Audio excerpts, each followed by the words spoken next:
முதலாவது கேள்வி, கணித பகுத்தறிவு கோட்பாட்டை பயன்படுத்தி எல்லா n belongs to integer +க்கும் sigma r1 to n r into r plus 1 வந்து n/3 into n plus 1 into n plus 2 என நிரூபுக. நாங்கள் கணித பகுத்தறிவு கோட்பாட்டுக்கு நிறைய ஸ்டெப்ஸ் வச்சுருக்கோம். என்னென்னா, முதலாவது ஸ்டெப் வந்து n சமன் 1க்கு முடிவு உண்மை என்று நிறுவனம். இப்போ n சமன் 1க்கு முடிவு உண்மை என்று நிர்வகிக்க என்ன செய்வோம்ட்டா, முதல் LHS சைடு எடுப்போம். LHS சைடில் என்னுக்கு பதிலாக உண்டை போட்டோம்னா என்ன நடக்கும்? சிக்மா r1 to 1 வரும். 1 to 1 என்ன? முதலாவது உறுப்பு. முதலாவது உறுப்புன்றது என்ன தளதரப்படும்? இந்த பொது உறுப்பில் ஆறுக்கு பதிலாக 1 கொண்டு வந்து போட்டோம்னா எங்களுக்கு முதலாவது உறுப்பு வரும். இப்போ ஆறுக்கு பதிலாக 1 கொண்டு வந்து போட்டோம்னா என்ன வரும்? 1 into 1 plus 1 அது என்ன வரும்? 2 வரும். இப்போ நான் RHS பார்க்குறேன். RHSல என்ன? 1 என்னுக்கு பதிலாக 1 போடுறேன். இப்போ 1/3 into 2 into 3. அப்போ இந்த 3யும் இந்த 3யும் வெட்டுப்பட்டால் 2 வரும். இப்போ RHSம் LHSம் சமன். ஆகவே n சமன் 1க்கு முடிவு உண்மை. அடுத்த ஸ்டெப் என்னன்னா, n சமன் pக்கு முடிவு உண்மை என்று நாங்கள் எடுத்து n சமன் p plus 1க்கு முடிவு உண்மை என்று காட்டப்படும். இப்போ n சமன் pக்கு முடிவு உண்மை என்க இங்கு p belongs to integer plus. அதாவது அப்போ n சமன் pக்கு முடிவு உண்மை என்றால் என்ன செய்யலாம்? n இருக்கிற இடமெல்லாம் pயை கொண்டு வந்து போட்டோம்னா இந்த LHSம் RHSம் சமன். அப்போ n இருக்கிற இடத்துல நான் pயை கொண்டு வந்து போடுறேன். அப்போ r1 to p r into r plus 1 வந்து p/3 into p plus 1 into p plus 2. இங்கே நான் என்ன செய்கிறேன்? n இருக்கிற இடத்துல தான் pயை போடுறேனே ஒழிய r இருக்கிற இடத்துல போடுறேன் இல்லை. இனி நான் என்ன செய்யணும்னா p plus 1க்கு முடிவு உண்மையோடு காட்டணும். அப்போ r1 to p plus 1 காட்டுறேன். இப்போ r1 to p plus 1 அதாவது sigma r1 to p plus 1 into 1 to p plus 1 r into r plus 1. இதுக்கு நான் என்ன உடைக்கிறேன்னா, p உறுப்பு கண்ட கூட்டுத்தொகையோட p plus 1 உறுப்பை நான் கூட்டுறேன். இப்போ p உறுப்பு கண்ட கூட்டுத்தொகைன்றது இது இன் ப்ளஸ் p plus 1வது உறுப்பு. p plus 1வது உறுப்பு என்ன? இந்த உள்ளே இருக்கிற பொது உறுப்பில் ஆறுக்கு பதிலாக p plus 1 கொண்டு வந்து போடுறேன். அப்போ ஆறுக்கு பதிலாக p plus 1 கொண்டு வந்து போட்டேன்னா p plus 1 into p plus 2 வரும். இப்போ p உறுப்பு கண்ட கூட்டுத்தொகைனா மேலே என்ன முடிவு உண்மை என்று எடுத்து என்ன வச்சுக்கேன்? p/3 into p plus 1 into p plus 2. இஞ்சால நான் என்ன p plus 1 உறுப்பை கூட்டேக்க p plus 1 into p plus 2 வரும். நான் ரெண்டுக்கே வந்து p plus 1 into p plus 2 பொது எடுத்துறேன்டா 1/3 into p plus 1 into p plus 2 into p plus 3 வரும். ஆகவே n சமன் p plus 1க்கு முடிவு உண்மை. இப்போ கணித தொகுத்தறிவு கோட்பாட்டில் வச்சுக்கொண்டு n சமன் pக்கு முடிவு உண்மை எனில் n சமன் p plus 1க்கு முடிவு உண்மை என்று காட்டிட்டோம். ஆனால் n சமன் 1க்கு முடிவு உண்மை. இப்போ n சமன் pக்கு உண்மையண்டா n சமன் p plus 1க்கு முடிவு உண்மை தானே. அதாவது n சமன் 1க்கு முடிவு உண்மையண்டா n சமன் 2க்கு முடிவு உண்மை. இப்போ n சமன் 2க்கு முடிவு உண்மை என்று எடுத்துட்டோம். அதாவது n சமன் 2க்கு முடிவு உண்மையண்டா n சமன் 3க்கு முடிவு உண்மை. இப்படியே என்ன எல்லா n belongs to integer plusக்கு முடிவு உண்மை என்று காட்டலாம். ஆகவே கணித தொகுத்தறிவு முறைப்படி எல்லா n belongs to integer plusக்கும் முடிவு உண்மையாகும். அடுத்தது இரண்டாவது கேள்வி, மட்டுச்சமன்டி ஒரே வரிப்படத்தில் y Saman mod of x plus 1 y Saman 2 into mod of x minus 1 ஆகியவற்றின் வரைவுகளை பெரும்படியாக வரைவு. இதிலிருந்து அல்லது வேறு விதமாக சமன்வெளி mod of x plus 1 greater than 2 into mod of x minus 1 திருப்தியாக்கும் எக்ஸின் எல்லா மெய்பெருமானங்களையும் காணும். அப்போ என்ன கேட்டிருக்காங்க? ரெண்டு வரைவுகிற சொல்லி கேட்டிருக்காங்க. அந்த வரைவு ரெண்டையும் கீறுவோம். என்ன எடுக்கிறது? முதல் மட்டை உடைப்போம். y Saman mod of x plus 1க்கு நாங்கள் மட்டை உடைச்ச மட்டும் என்ன வரும்? மட்டை உடைக்க ரெண்டு விதமாக உடைப்போம். ஏன்னா மட்டுக்குள்ளே இருக்கிற கணியம் ப்ளஸ், மட்டுக்குள்ளே இருக்கிற கணியம் மைனஸ். மட்டுக்குள்ளே இருக்கிற கணியம் ப்ளஸ்ன்னு எடுத்து உடைச்சோம்னா y சமன் x plus 1. எப்போ இந்த x வந்து பூஜ்ஜியத்தை விட பெருசாக இருக்கேங்க. அப்போ எக்ஸ் வந்து பூஜ்ஜியமாக இருக்க y என்னத்துக்கு சமன்? எக்ஸுக்கு பூஜ்ஜியத்தை போடுறேன்னா y சமன் 1. y ஒன்றாகும். எக்ஸ் வந்து பூஜ்ஜியமாக இருக்கிற இடம் எது? இந்த இடம். இந்த இடத்துலேருந்து நான் வரைவுகிற தொடங்க போகிறேன். அப்போ எக்ஸ் வந்து பூஜ்ஜியத்தை விட பெருசாக இருக்கேக்க எக்ஸ் வந்து பூஜ்ஜியத்தை விட பெருசாக இருக்கேக்க என்ன வரைவு வரும்? y சமன் x plus 1 அந்த வரைவு கழிக்கிறேன். y வந்து எக்ஸ் வந்து பூஜ்ஜியத்தை விட சின்னதாக இருக்கேக்க என்ன வரைவு? y சமன் மைனஸ் எக்ஸ் ப்ளஸ் 1 வரும். இப்போ y சமன் மைனஸ் எக்ஸ் ப்ளஸ் 1 அந்த வரைவும் கருவி. அடுத்த வரைவை பார்ப்போம். y சமன் 2 மடங்கு mod of x minus 1. இப்போ மட்டுக்குள்ளே இருக்கிற வரை பார்த்துட்டா ஒன்று ப்ளஸ் இன்னொன்று மைனஸ் என்று உடைப்பேன். இப்போ மட்டுக்குள்ளே இருக்கிற கணியம் ப்ளஸ் எப்போ வரும்? எக்ஸ் வந்து ஒன்றை விட பெருசாக இருக்கேக்க எக்ஸ் வந்து ஒன்று எடுக்க y சமன் 0. அப்போ 1, 0 என்ற இடம் இது அப்போ எக்ஸ் வந்து ஒன்றை விட பெருசாக இருக்கேக்க என்ன வரை வரப்போகுது இது மட்டுக்குள்ளே இருக்கிறது ப்ளஸ் அப்போ அதை அப்படியே விட்டேன்னா y சமன் 2 × x - 1 வருது. இதே மட்டுக்குள்ளே இருக்கிற கணியம் மைனஸ் என்ன வரும் முன்னுக்கு ஒரு மைனஸ் போட்டேன்டா y சமன் -2 × x - 1 இந்த வரைவு வரும். இப்போ நான் என்ன 2 வரைவு கீறிட்டேன். இனி வெட்டு புள்ளியில் தீர்த்து கண்டனண்டா என்ன வெட்டு புள்ளியை தீர்த்து காண்றது இந்த வரைவு என்ன y சமன் x + 1 இந்த வரைவு என்ன y சமன் -2 × x - 1 ரெண்டையும் தீர்த்தனண்டா x சமன் 1/3. அடுத்தது y சமன் 2 × x - 1ஐயும் y சமன் x + 1ஐயும் தீர்த்தனண்டா x சமன் 3. அப்போ நான் 2 வெட்டு புள்ளியையும் கண்டுட்டேன். இப்போ உங்களுக்கு கேட்ட கேள்வி என்ன mod of x + 1 என்ற வரைவை விட 2 × mod of x - 1 என்ற வரைவு சின்னனா இருக்கும். அப்போ இந்த mod of x + 1க்கு பதிலாக என்ன போடலாம் வையால் கூறு இந்த வரைவுண்ட வையால் கூறு. அப்போ இந்த வரைவுண்ட வையால் கூற விட அதாவது y Saman mod of x + 1 என்ற வரைவுண்ட வையால் கூற விட y சமன் 2 மடங்கு mod of x - 1 என்ற வரைவுண்ட வையால் கூறு சின்னனா இருக்கும். அது எங்கே இருக்கு இந்த வெட்டுப்புள்ளி ரெண்டுக்கும் இடையில இருக்கு. அப்போ இந்த ரெண்டு வெட்டுப்புள்ளிக்கும் இடையில தான் அந்த தந்த சமன்லி திருப்தியாகப்படுது. ஆகவே திருப்தியாக்கும் எக்ஸின் எல்லா மெய்ப்பெருமானங்களும் என்னென்று வரும் 1/3க்கும் 3க்கும் இடையிலிருந்து வரும். வரிப்படத்திலிருந்து mod of x + 1 வந்து greater than 2 × mod of x - 1 வந்து எப்படின்னா 1/3க்கும் 3க்கும் இடையில. இதை இன்னொரு மெத்தட்லையும் நாங்கள் பார்க்கலாம். என்னண்டா முதலாவது நான் கேஸ் உடைக்கிறேன் என்னென்னா எக்ஸ் வந்து ஒன்றை விட பெருசென்று உடைக்கிறேன். அப்போ எக்ஸ் வந்து ஒன்றை விட பெருசெண்டா என்ன இந்த மோட் ஆஃப் எக்ஸில் இந்த எக்ஸுக்குள்ளே இருக்கிறது என்ன ஒன்றை விட பெருசு ஆகவே 0 விட பெருசுன்றதால நான் நோமலாக உடைக்கிறேன் x + 1. அங்கான இருக்கிறதும் என்ன ஒன்றை விட பெருசுன்றதால நோமலாக உடைக்கிறேன் 2 × x - 1. இதை நான் தீர்த்துறேன்டா என்ன எக்ஸ் வந்து 3 விட சின்ன. நான் எடுத்த கேஸ் வந்து என்ன எக்ஸ் வந்து 1க்கு சமன் அல்லது அதை விட பெருசு. ஆனால் வந்த தீர்வு என்ன எக்ஸ் வந்து 3 விட சின்ன. ஆகவே எக்ஸ் வந்து 1 விட பெருசு அல்லது சமனாகவும் 3 விட சின்னனாகவும் இருக்கும். அடுத்த கேஸ் உடைச்சினண்டா எக்ஸ் வந்து 0க்கும் 1க்கும் இடையில் எக்ஸ் வந்து 0க்கும் 1க்கும் இடையிலேண்டா என்னது mod of x வந்து greater than இருக்கும் greater than 0 இருக்கும். ஆகவே அதை நான் நார்மலாக உடைக்க x + 1 வரும். ஆனால் mod of x - 1 என்ன மர ஏண்டா எக்ஸ் வந்து 1 விட சின்ன தானே ஆகவே அதுக்குள்ளே இருக்கிறது மர. ஆகவே முன்னுக்கு ஒரு மைனஸை போட்டேன்டா mod of x + 1 greater than -2 × x - 1 வரும். இதை நான் தீர்த்தனண்டா எக்ஸ் வந்து 1/3 விட பெருசுண்டு வரும். நாங்கள் எடுத்த கேஸ் என்ன 0 விட பெருசும் 1 விட சின்னது. எங்களுக்கு வந்த தீர்வு என்ன எக்ஸ் வந்து 1/3 விட பெருசு. ஆகவே இதை வச்சு கூட நான் கடைசியாக ஒரு தீர்வு வழிந்தேன்டா 1/3க்கும் 1க்கும் இடையில தான் எக்ஸ் இருக்கு. வகை 3 வந்து எக்ஸ் வந்து 0 விட சின்ன எக்ஸ் வந்து 0 விட சின்னனா இருக்கேங்க mod of xம் மைனஸாக தான் இருக்கும். mod of x - 1 உள்ளே இருக்கிறதும் மைனஸாக தான் இருக்கும். ஆகவே நான் இதுலேருந்து தீர்த்தனண்டா எக்ஸ் வந்து 1 விட பெருசு. அதே நண்டு எக்ஸ் வந்து 0 விட சின்னனாகவும் எக்ஸ் வந்து 1 விட பெருசாகவும் இருக்கும். ஆகவே இது தரவுக்கு புறநாடும். இப்போ நான் இந்த 2 தீர்வையும் வச்சு உடைச்சினண்டா பெருசு போடைக்கு என்ன செய்வோம் பெருசை விட பெருசு. அப்போ இந்த பெருசு எது பெருசு வந்து 3ம் 1ம் இதில் எது பெருசு 3 தான் பெருசு. ஆகவே பெருசு சொல்லிக்க பெருசை தான் நாங்கள் சொல்லுவோம். அப்போ 3 சின்ன சொல்லிக்க என்ன சின்னதை தான் சொல்லுவோம். இங்கே 1 சின்னனா 1/3 சின்னனா 1/3 சின்ன. ஆகவே கடைசியாக தீர்வு என்னண்டா 1/3க்கும் 3க்கும் இடையில இந்த எக்ஸ் இருக்கும். மூன்றாவது கேள்வி ஒரே ஆகன் வரிப்படத்தில் முதலாவது mod of z - i = 1 இரண்டாவது arc z - i = π/6 ஆகியவற்றை திருப்தியாக்கும் சிக்கலன்கள் சற்றே வகை குறிக்கும் புள்ளிகளின் ஒழுக்குகளை பெரும்படியாக வரைந்து இவ்வொழுக்குகளின் வெட்டுப்புள்ளியினால் வகை குறிக்கப்படும் சிக்கலெண்ணை வடிவம் r × cos θ + i sin θ காண்க. இங்கு r greater than 0 θ 0க்கும் π/2க்கும் இடையிலன்னு சொல்லியிருக்காங்க. முதலாவது என்ன கேட்டிருக்காங்கன்னா 2 சமன்பாடு கண்ட ஒழுக்குகளை வரைய சொல்லி கேட்டிருக்காங்க. இப்போ நான் முதலாவது z - i என்ற மட்டு வந்து 1க்கு சமன் என்ற ஒழுக்க வரைகிறேன்.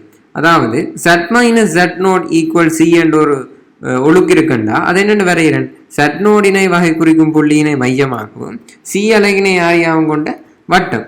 இங்க z0 மாதிரி என்ன இருக்கு 0 + 1 × i இருக்கு. அப்போ 0,1 மையமாகவும் c மாதிரி என்ன இருக்கு 1 இருக்கு. ஆகவே ஒரு அலகினை ஆரியாகவும் கொண்ட வட்டம். இப்போ 0,1ன்றது இந்த புள்ளி. அப்போ இதை மையமாகவும் ஒரு அலகினை யாரையாகவும் கொண்ட வட்டம் என்றால் அந்த வட்டம் எது கள போகுது? உற்பத்தி கள போகுது. ஏன் இவ்வளவும் ஒரு அலகு தானே, அவை உற்பத்தி கள போகுது. இப்போ நான் முதலாவது ஒழுக்கு வரைஞ்சிட்டேன். ரெண்டாவது ஒழுக்கு என்ன? Arg z minus I equal π/6. Arg z minus z naught equal theta ஆகுமாறு செட்டை செய்தால் செட்டின் ஒழுக்கு என்ன தரும்?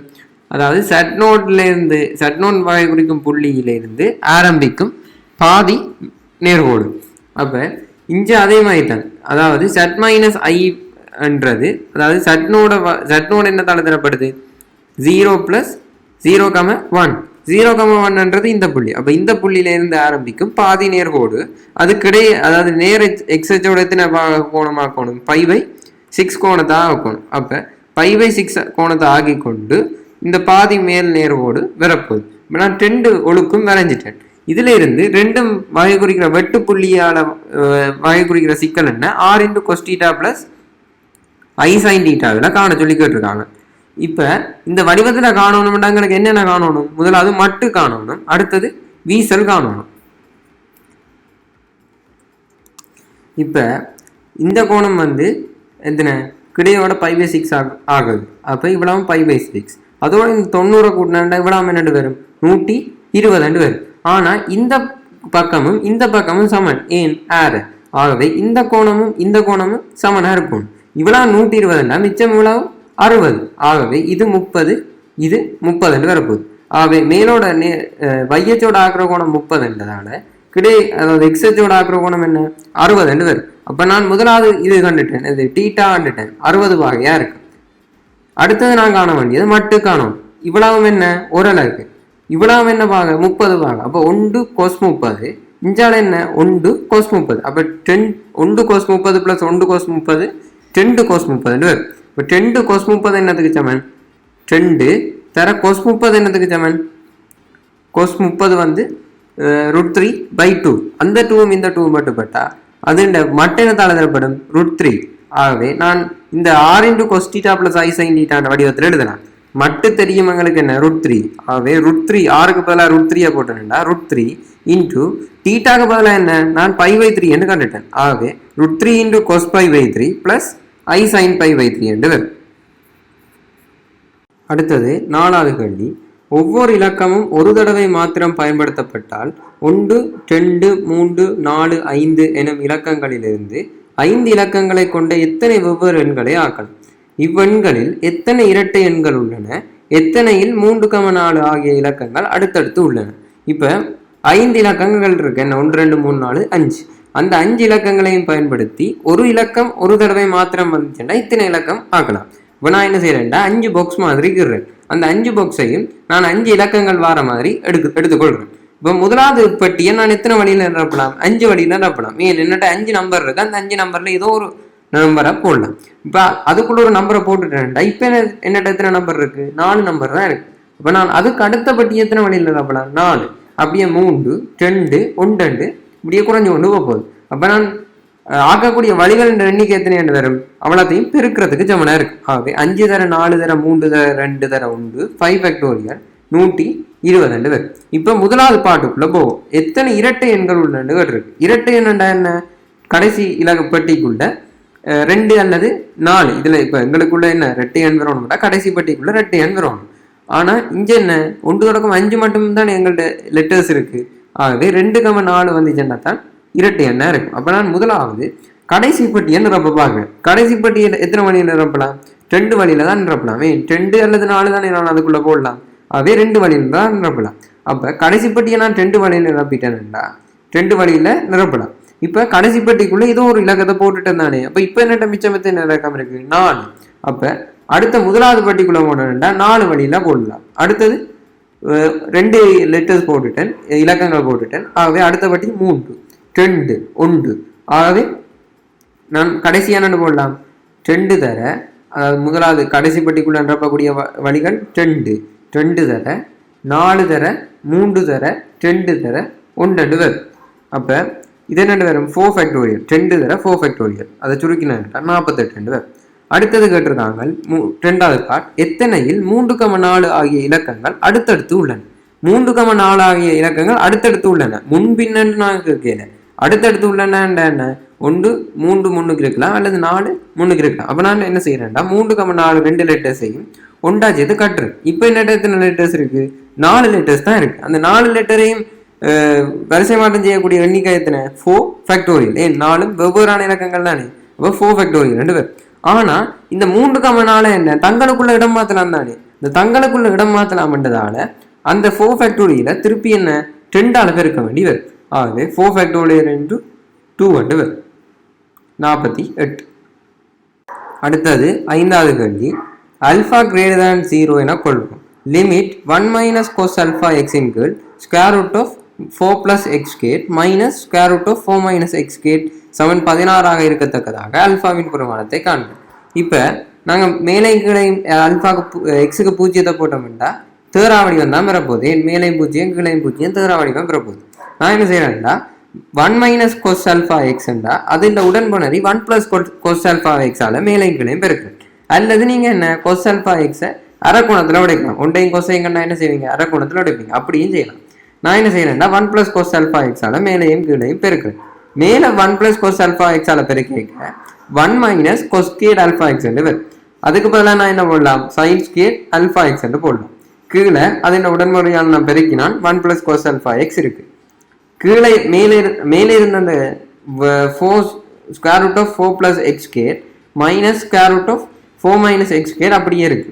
நான் என்ன செய்யறேன்டா கீழே வர்க்கம் இருக்கல்லோ, அதனால நான் வர்க்கமூலம் இருக்கல்லோ, அதனால நான் என்ன செய்யறேன்டா அதோட உடன்புணரியால மேலைகளையும் பெருக்கிறேன். அதனை உடன்புணரியால பெருக்க a squared minus b squared என்ற பேட்டர்ல வந்து ஸ்கொயர் ரூட் இல்லாம போகும். ஸ்கொயர் ரூட் இல்லாம போக 4 plus x squared minus 4 minus x squared இதை சுருக்க 2x squared என்று வரும்.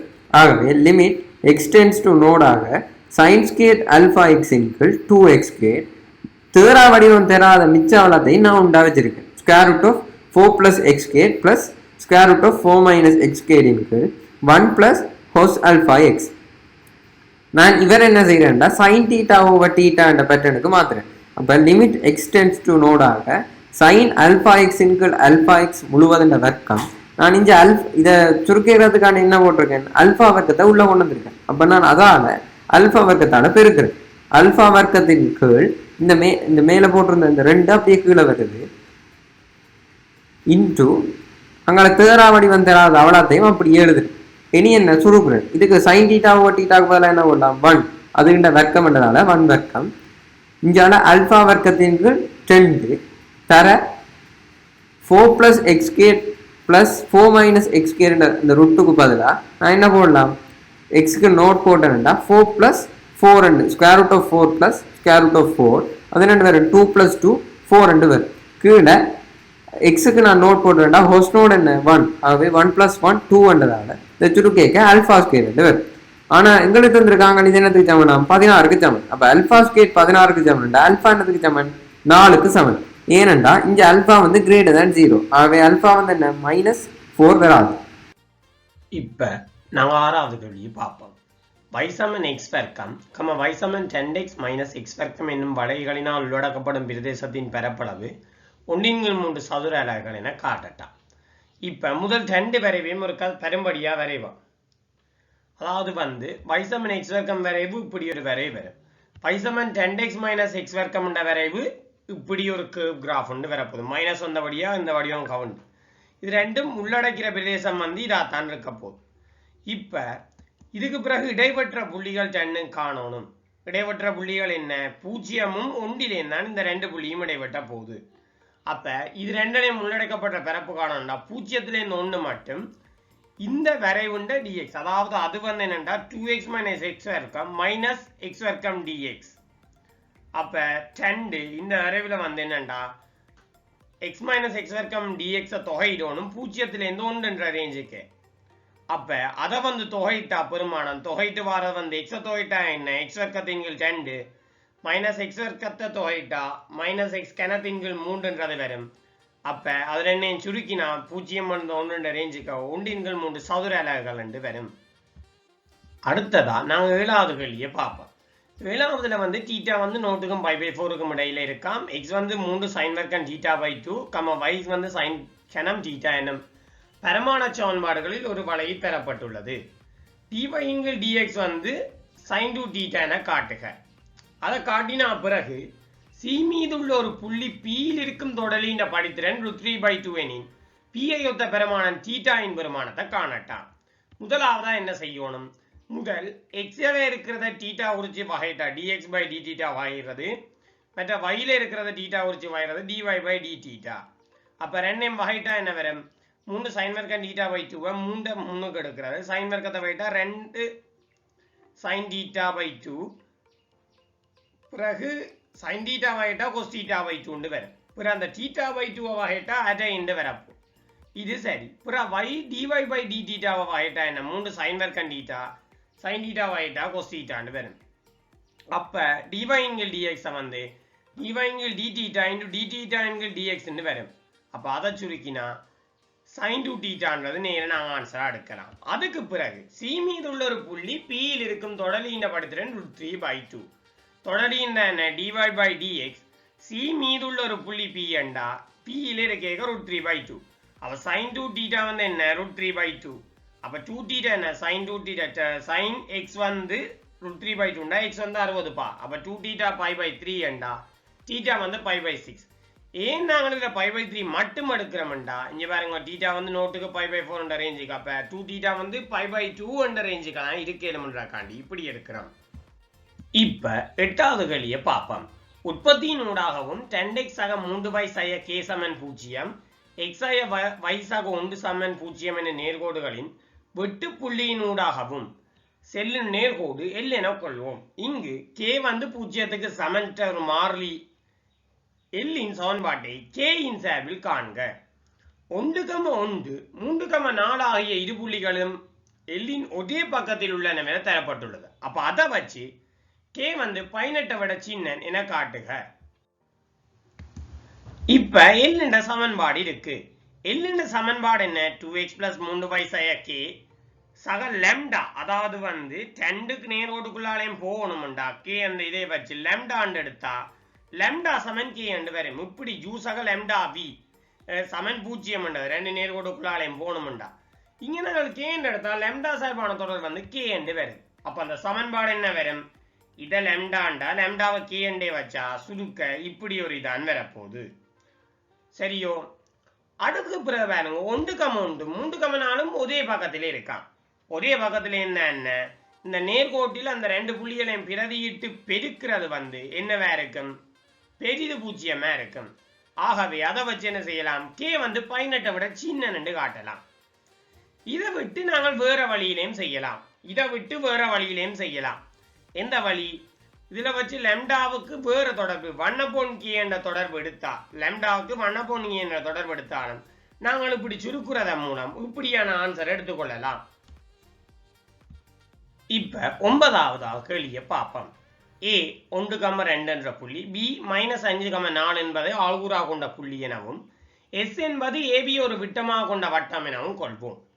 வட்டம் S இனதும் வட்டம் S ஐ நிமிர்கோண முறையாக இடைப்பட்டுகின்ற மையம் 1,1 உடைய வட்டத்தினதன் சமன்பாடுகளை காண்க. அப்ப முதலாவது என்ன செய்யணும்? S காண சமன்பாடு y - 2 y - 4 கீழ் x - 1 இந்த x + 5 வந்து -1.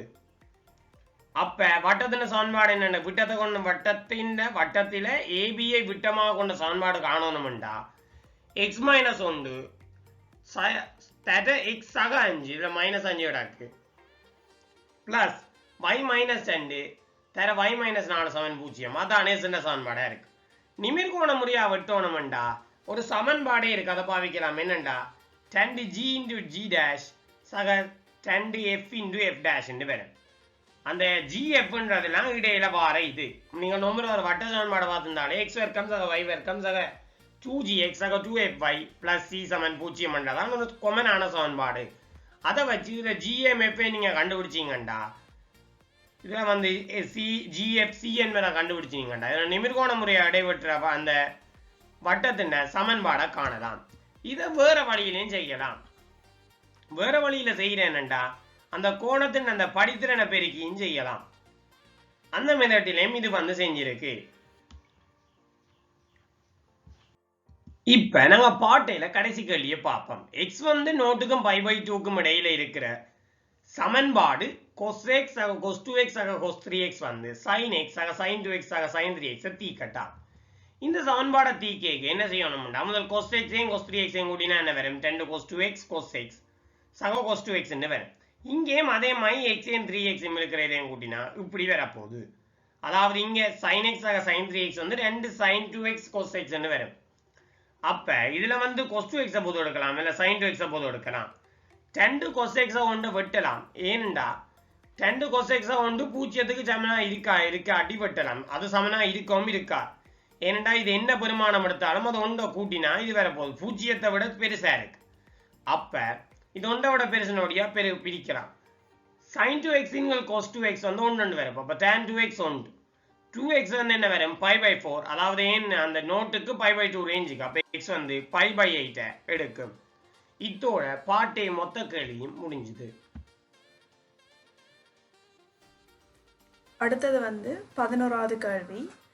a not equal to 0 ஆகவும் a plus b plus c not equal to 0 ஆகவும் இருக்கத்தக்கதாக a, b, c belongs to real எனவும் fx சமன் ax squared plus bx plus c எனவும் கொள்வோம். சமன்பாடு fx சமன் நோடின் ஒரு ஒன்று வந்து ஒரு மூலமன்று என காட்டுக. ஒன்று வந்து ஒரு மூலமன்று காட்டணும்னா அந்த சமன்பாட்டில் கொண்டே ஒன்று பிரதியிட அந்த சமன்பாடு வந்து ரெண்டு பக்கமும் திருப்தி செய்யணும். அந்த வகையில் fx சமன் ax squared plus bx plus c என்ற சமன்பாட்டில் கொண்டே ஒன்றை பிரதியிட்டா f(1) a plus b plus c என்று வரும். ஆனால் a plus b plus c சமன் 0 வரும். ஆனால் நம்ம அந்த தரவில் வந்து a plus b plus c not equal to 0 தந்திருக்கு. ஆகவே இந்த முடிவு வந்து உண்மையாக வரையில. ஆகவே fx சமன் நோடின் மூலம் வந்து ஒன்று இல்லை. அடுத்த கேள்வி வந்து fx சமன் 0வின் மூலங்கள் alpha, beta என கொள்வோம். alpha minus 1 beta minus 1 Saman ஒன்றிங்கில் a plus b plus c எனவும் ஒன்றிங்கில் alpha minus 1 ஒன்றிங்கில் beta minus 1 ஆகியவற்றை மூலங்களாக கொண்ட இருபடி சமன்பாடு g of x சமன் 0 எனவும் காட்டுக. g of x a plus b plus c x squared சக 2a plus b into x சக a இப்போது a greater than not எனவும் a plus b plus c greater than not எனவும் கொள்வோம்.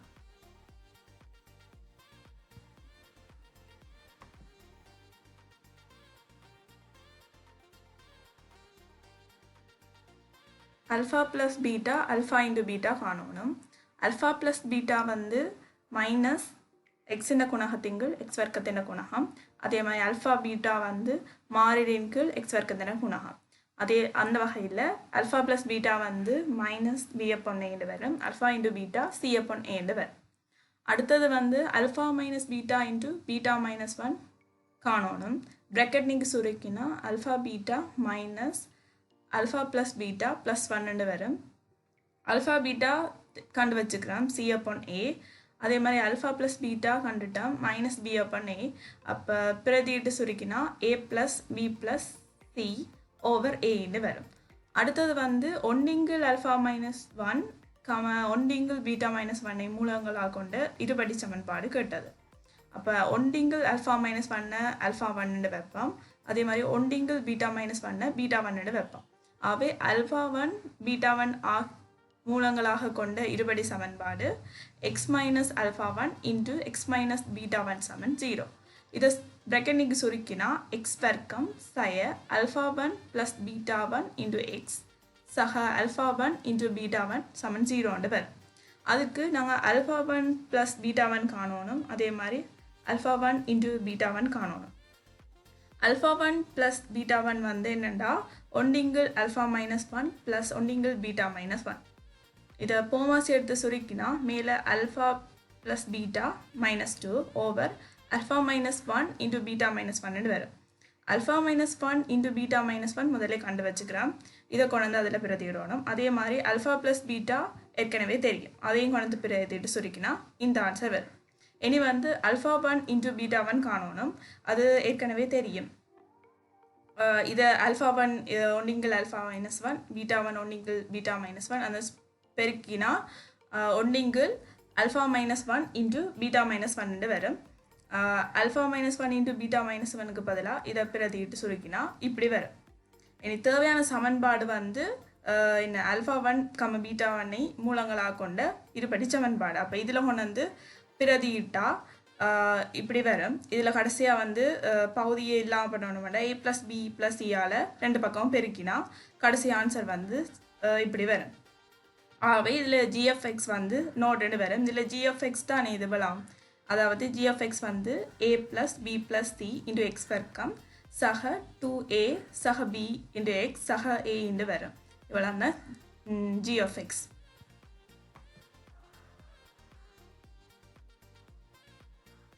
அடுத்தது வந்து fx-ன்ற இழிவு பெருமானம் காணணும்.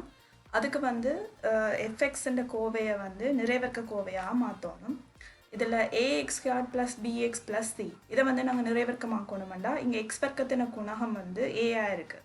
வளமையாக நிறைவர்க்கமாக்கணுமெண்டா x வர்க்கத்தின குணகம் +1 இருந்தால் நல்ல. அப்போ இந்த a-யை வந்து பொதுவெட வைப்போம். a-யை பொதுவெடுத்தா x வர்க்கம் சக b/a into x வரும்.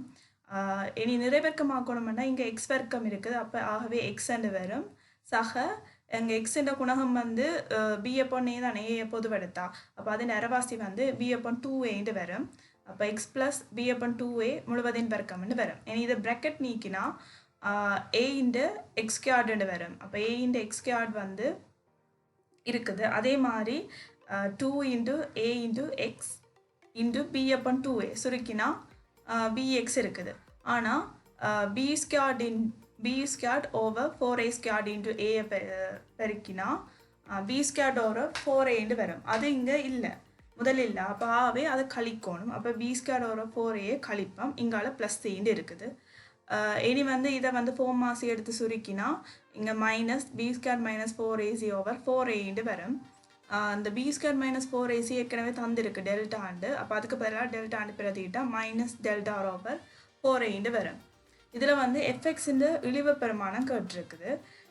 இந்த நிறைவர்க்கத்தின் இழிவு பெருமானம் 0-ஆக இருக்கலாம், அப்படியே அதை விட பெருசாக இருக்கலாம். ஆனால் இதில் வந்து a வந்து > 0 தந்திருக்குது. அப்போ இவெல்லாம் வந்து a × இந்த நிறைவர்க்கத்தை பெருக்கிறது வந்து > 0-ஆக இருக்கும். அப்போ fx-ன்ற இழிவுண்டா இது வந்து 0-ஆன தான் இழிவு வரும்.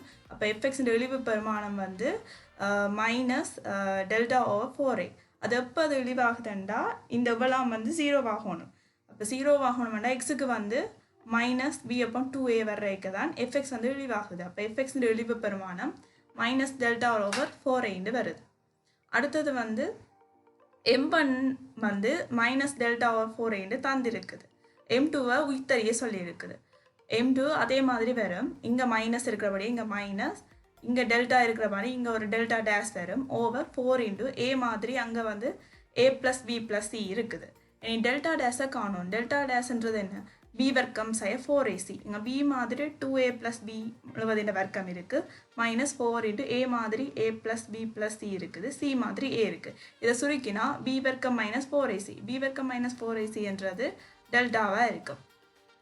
அப்போ m2 வந்து -delta dash over 4 × a + b + c. இதில் டெல்டா டேஷ்ன்றது என்ன? டெல்டாவாக இருக்கும். இனி வந்து இந்த டெல்டாவுக்கு பதிலாக என்ன போடலாம்? டெல்டாவுக்கு பதிலாக இங்கே இருக்குது. இதில் டெல்டாவுக்கு பதிலாக -4a m1 போட்டால் இந்த மைனஸும் இல்லாமல் போனால் m2 வந்து 4a m1 over 4 × a + b + c வரும். இதை கேட்ட கேள்விக்கு மாற்றணும்னா இதை குறுக்க பெருக்கி இந்த ஃபார்மேட்டுக்கு எடுக்கணும். இனி அடுத்தது வந்து fx வந்து > 0-ஆக எல்லா x belongs to realக்கும் என்ன கண்டிஷன் இருக்கணும்? m1 வந்து > 0-ஆக இருந்தால் தான் fx வந்து > 0-ஆக இருக்கணும். ஏனெண்டா m1 தான் fx-ன்ற இழிவு பெருமானம். அது வந்து > 0-ஆக இருந்தால் x-ன்ற எல்லா ரியல் நம்பருக்கும் fx வந்து > 0-ஆக தான் இருக்குது. இனி வந்து m2 > 0-ஆக இருக்கணுமெண்டா அதில் வந்து m1 > 0-ஆக இருக்குதானே, அதால் m2வும் > 0-ஆக தான் இருக்கும். ஏன்னா இதில் m2 Saman a × m1 over a + b + c என்று வருது. இனி m2ன்றது என்ன g of x ன்ற விளைவு பெருமானம் அதுவே greater than or equal to 0 வேண்டா g of x வந்து x ன்ற எல்லா ரியல் நம்பருக்கும் greater than or equal to 0 தான் இருக்கு.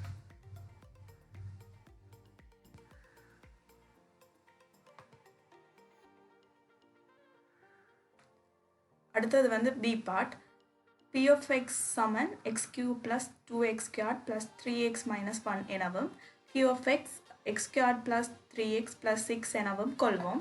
மீதி தேற்றத்தை பயன்படுத்தி p of x ஆனது x minus 1னால் வகுக்கப்படும் போது உள்ள மீதியையும் q of x ஆனது x minus 2னால் வகுக்கப்படும் போது உள்ள மீதியையும் காண சொல்லி கேட்டிருக்கு. முதலாவது வந்து p of x ஆனது x minus 1னால் வகுக்கப்படும் மீதி வந்து p of 1னால் தரப்படும். அதாவது p of xல கொண்டே xக்கு பதிலாக 1 பிரதியிட்டா மீதி வரும். அதாவது p of 1 வரும். அப்போ p of 1 வந்து பிரதியிட்டா 5 வரும். அதே மாதிரி q of x வந்து x minus 2னால் வகுக்கப்படும் உள்ள மீதி வந்து q of 2 வரும். அந்த கோவையில் வந்து xக்கு பதிலாக 2 பிரதியிட்டா 16 வரும். இனி வந்து அடுத்த கேள்வி வந்து p of x Saman x minus 1 into q of x plus 5 என வாய்ப்பு பார்க்கணும். அப்போ அதுக்கு வந்து RHS எடுப்போம். RHS வந்து x minus 1 into q of x plus 5 அது வந்து இங்கே x minus 1 q of x வந்து இங்கே தந்திருக்கு x squared plus 3x plus 6 அப்போ அதை பிரதியிட்டு இங்கால சக 5 வரும். இதை சுருக்கினா x cube plus 2x squared plus 3x minus 1 இந்த இவ்வளவு வந்து என்னது p of x. அப்போ அந்த உண்மை வந்து சரி அப்போ வாய்ப்பு பார்த்தாச்சு. அதுக்கு பிறகு p of x ஆனது x minus 1 into x minus 2னால் வகுக்கப்படும் போது உள்ள மீதியை காணட்டுமா. அதுக்கு வந்து நான் q of x வந்து காணணும். q of x வந்து என்னென்னு காண்றேன்டா அதற்கு காரணியும் தெரியும். x minus 2னால் வகுக்கப்படைக்க உள்ள மீதியும் எங்களுக்கு தெரியும். அப்போ x minus 2னால் வகுக்கப்படைக்க என்ன ஈவு வரும் அது சக மீதி தைரியம் 16. அப்போ இதை x minus 5 அதை கண்டுபிடிக்கலாம். கண்டுபிடிச்சா இங்கே p of x வந்து என்ன தந்திருக்கு முதலே x minus 1 into q of x plus 5 அது முதல் வாய்ப்பு பார்த்துட்டான். அப்போ x minus 1 q of x வந்து இப்படி கண்டுட்டான் காரணியா. அப்போ அதை கொண்டு பிரதியிட்டுட்டு சக 5 வரும். இனி வந்து இதை ப்ராக்கெட் நீக்கி சுருக்குவான். ப்ராக்கெட் நீக்கினா x minus 1னால இவ்வளோத்தையும் பெருக்கினா x minus 1 into x minus 2 into x plus 5 வரும். இனி x minus 1னால 16 பெருக்கி இந்த 5ஓட கூட்டணும். கூட்டினா 16x minus 11 வரும். இனி கேட்ட கேள்வி வந்து x minus 1 into x minus 2னால வகுக்கப்படும் போது உள்ள மீதி இது வந்து ஈவு. அப்போ மீதி வந்து 16x minus 11 வரும்.